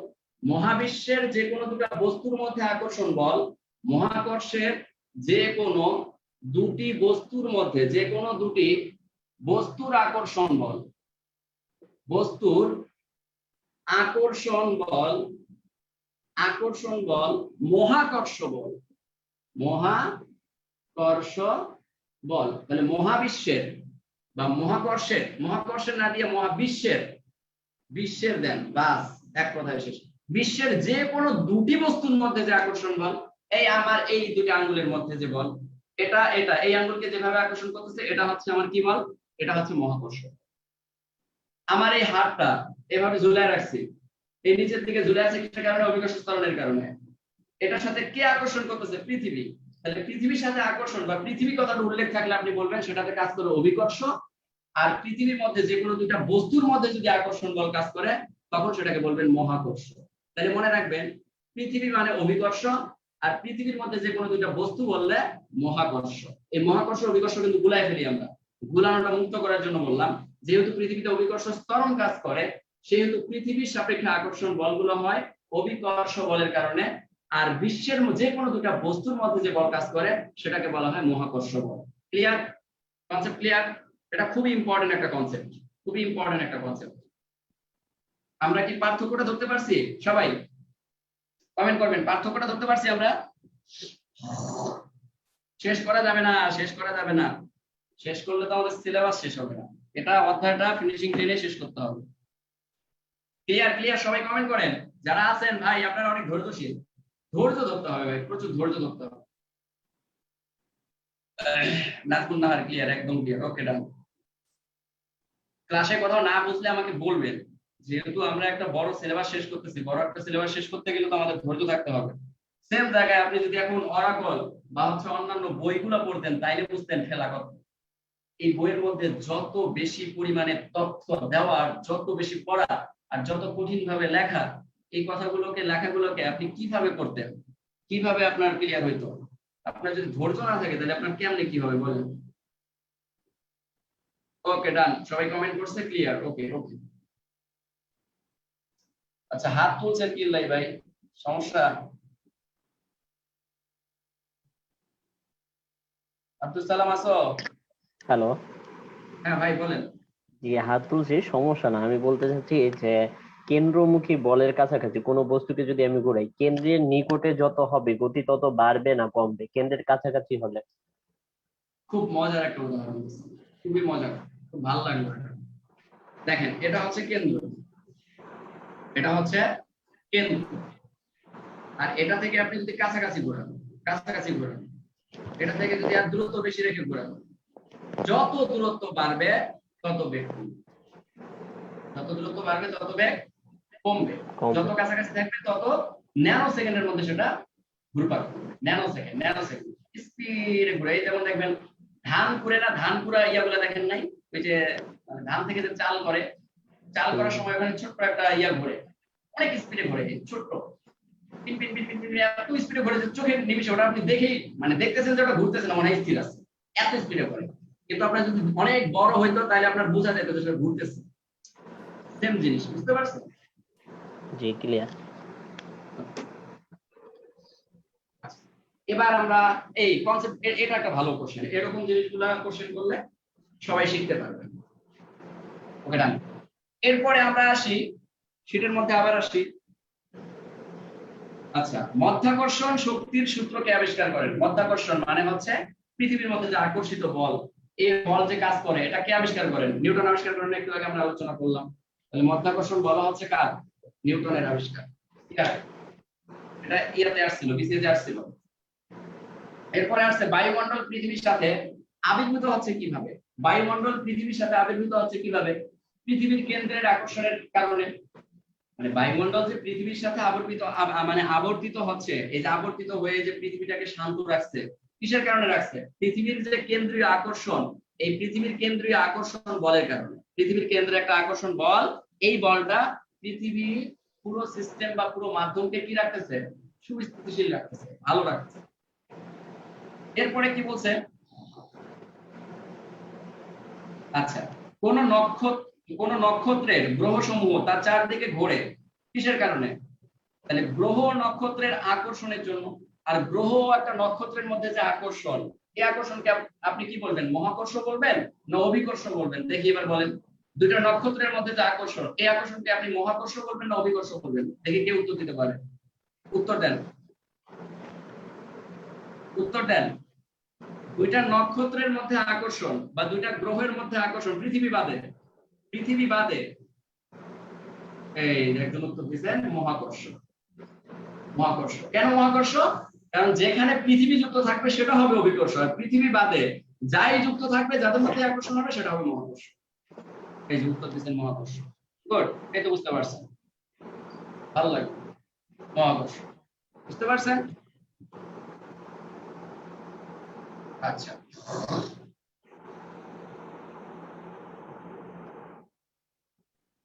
এবার আমরা আরেকটু ভেতরে যাই।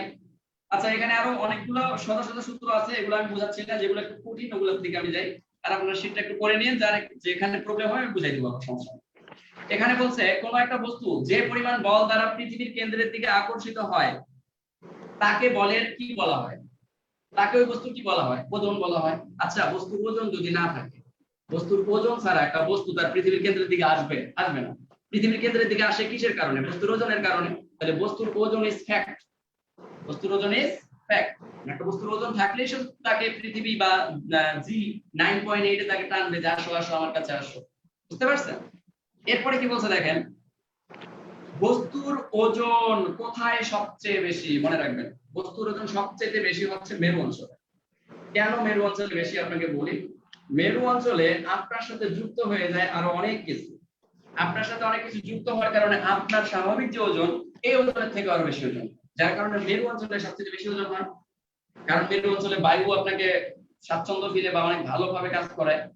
কিন্তু মেরু থেকে যখন আপনি বিষুবীয় অঞ্চলে যাবেন, এই বিষুবীয় অঞ্চলে গেলে আপনার যেটা হবে, এখানে সবকিছু হালকা, হালকা হওয়ার কারণে এই জায়গায় সবকিছুর ওজন কি হয়? হালকা হয়। জাস্ট মনে রাখবেন, মেরুতে ওজন বেশি, মেরুতে ওজন বেশি, মেরুতে ওজন বেশি, বিষুবীয়তে ওজন কম, বিষুবীয়তে ওজন কম। এই দুটা কথা কি মনে রাখা যাবে না? এই দুটা কথা মনে রাখবেন। আর এই দুটা থেকে খুব বেশি এমসিকিউ আসে, একটু লিখে নিয়ে আপনারা এটাকে সুন্দর করে ফাইন্ড আউট করতে পারেন এবং বলতে পারেন যেটা খুবই ইম্পর্টেন্ট, ভেরি ভেরি ইম্পর্টেন্ট, খুবই বেশি ইম্পর্টেন্ট। ঠিক আছে, খুবই বেশি ইম্পর্টেন্ট। ওকে, এরপরের প্রশ্ন কি করছে দেখেন। এরপরের প্রশ্ন হচ্ছে ভূপৃষ্ঠ থেকে উপরে উঠলে বস্তুর ওজন কি হয়? আচ্ছা, এটা হচ্ছে ভূপৃষ্ঠ। এই ভূপৃষ্ঠ থেকে আপনি আছেন মনে করেন এখন ভূপৃষ্ঠে, এই ভূপৃষ্ঠ থেকে আপনি যদি এখন উপরে ওঠা শুরু করেন, তাহলে আপনি কি বাতাসে উঠতেছেন না বাতাসের মধ্যে আছেন না? বাতাসের মধ্যে আছেন না? বাতাসের মধ্যে আপনার ওজন কি মনে হয়? আপনি এক কাজ করবেন, আপনি কোন একটা উঁচা জায়গা থেকে লাফ মারবেন, লাফ মারার সময় আপনার মনে হবে আমি আমার ওজন নাই, আমি ওজনহীন, আমি ওজনহীন। বা হচ্ছে আপনি প্লেনে চড়ছেন কিনা জানি না, বা হচ্ছে আপনি যদি প্লেনে চড়ে থাকেন তাহলে এটা ভালো করে বুঝতে পারবেন। প্লেনে এক জায়গা থেকে আরেক জায়গায় গেলে যখন কি হয়, উপরে উড়া শুরু করে বা হচ্ছে যখন প্লেনটা উপর থেকে নিচে নামে, তখন আমাদের কাছে মনে হয় আমার তো কোনো ওজন নাই, আমাকে হালকা মনে হয়। আরেকটা মজার উদাহরণ দিই, মনে করেন আপনি যখন লিফটে উঠেন, লিফট থেকে যখন নিচে নামেন, নিচে নামার সময় আপনাকে হালকা মনে হয়। কি মনে হয়? হালকা মনে হয়। এই যে হালকা কেন মনে হয়? কারণ আপনি উপর থেকে নিচে নামতেছেন, উপর থেকে নিচে নামতেছেন। আবার আরেকটা ব্যাপার আছে, উপর থেকে নিচে নামার কারণে আপনার উপরে মনে হচ্ছে কি উপর থেকে যে নিচে নামতেছেন, এই ক্ষেত্রে আপনি যে নিচে নামতেছেন এটাতে আপনার লিফটের ওজন অনেক বেশি আপনার থেকে, আপনার থেকে লিফটের ওজন বেশি হওয়ার কারণে লিফট অনেক দ্রুত গতিতে নিচে নামতেছে, আপনার ওজন কম হওয়ার কারণে আপনার কাছে হালকা মনে হয়। আর উপরে যখন উঠেন তখন তো আপনার নিচে বাধাহীন কোনো বস্তু নাই, বাধাহীন কোনো বস্তু না থাকার কারণে আপনাকে এমনি হালকা মনে হচ্ছে। বুঝতে পারছেন? ক্লিয়ার? আব্দুল সালাম আসো?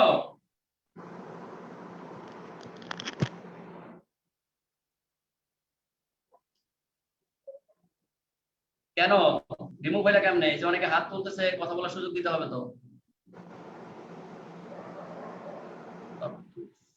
আচ্ছা, আমি তোমাকে আবার বলে দিচ্ছি, যারা কোশ্চেন করবে তাদেরকে হচ্ছে কথা বলার সুযোগ দিবা, অথবা যারা কোশ্চেন করবেন কমেন্ট করলেও আমি কিন্তু কমেন্ট দেখবো। ঠিক আছে, কমেন্ট করবেন। ওকে, বসতেছি। এই শীটটা দিয়ে শেষ করবো ভাই, শীটটা আর বেশি নাই, অল্প কটা কোশ্চেন আছে, আমি শেষ করে দিচ্ছি। খুবই ইম্পর্টেন্ট কোশ্চেন গুলো নিয়ে আলোচনা করতেছে। এরপরে বিসিএস কোশ্চেন গুলো আপনাদের কাছে পানিবন্ধ মনে হবে এই অধ্যায় থেকে যতটুকু আসছে।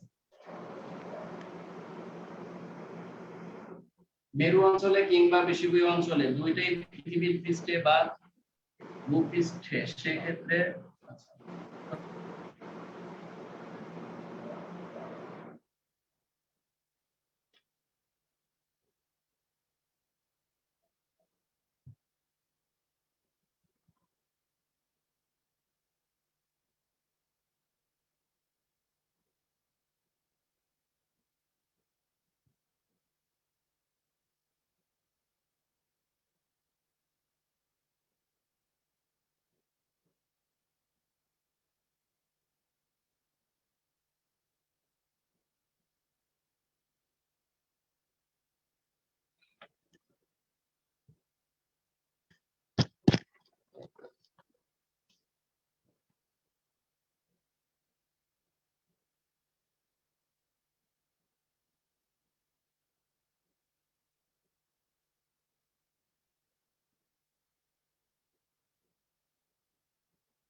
আমার মনে হচ্ছে ভাইয়ার মনে হয় নেট চলে গেছে বা কারেন্ট চলে গেছে, আমরা একটু অপেক্ষা করি ভাইয়ার জন্য।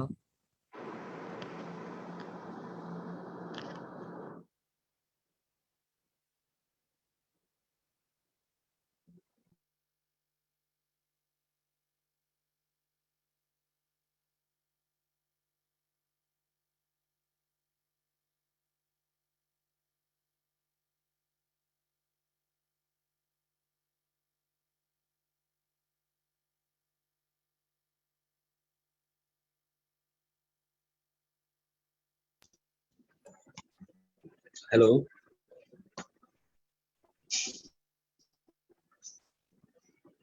হ্যালো।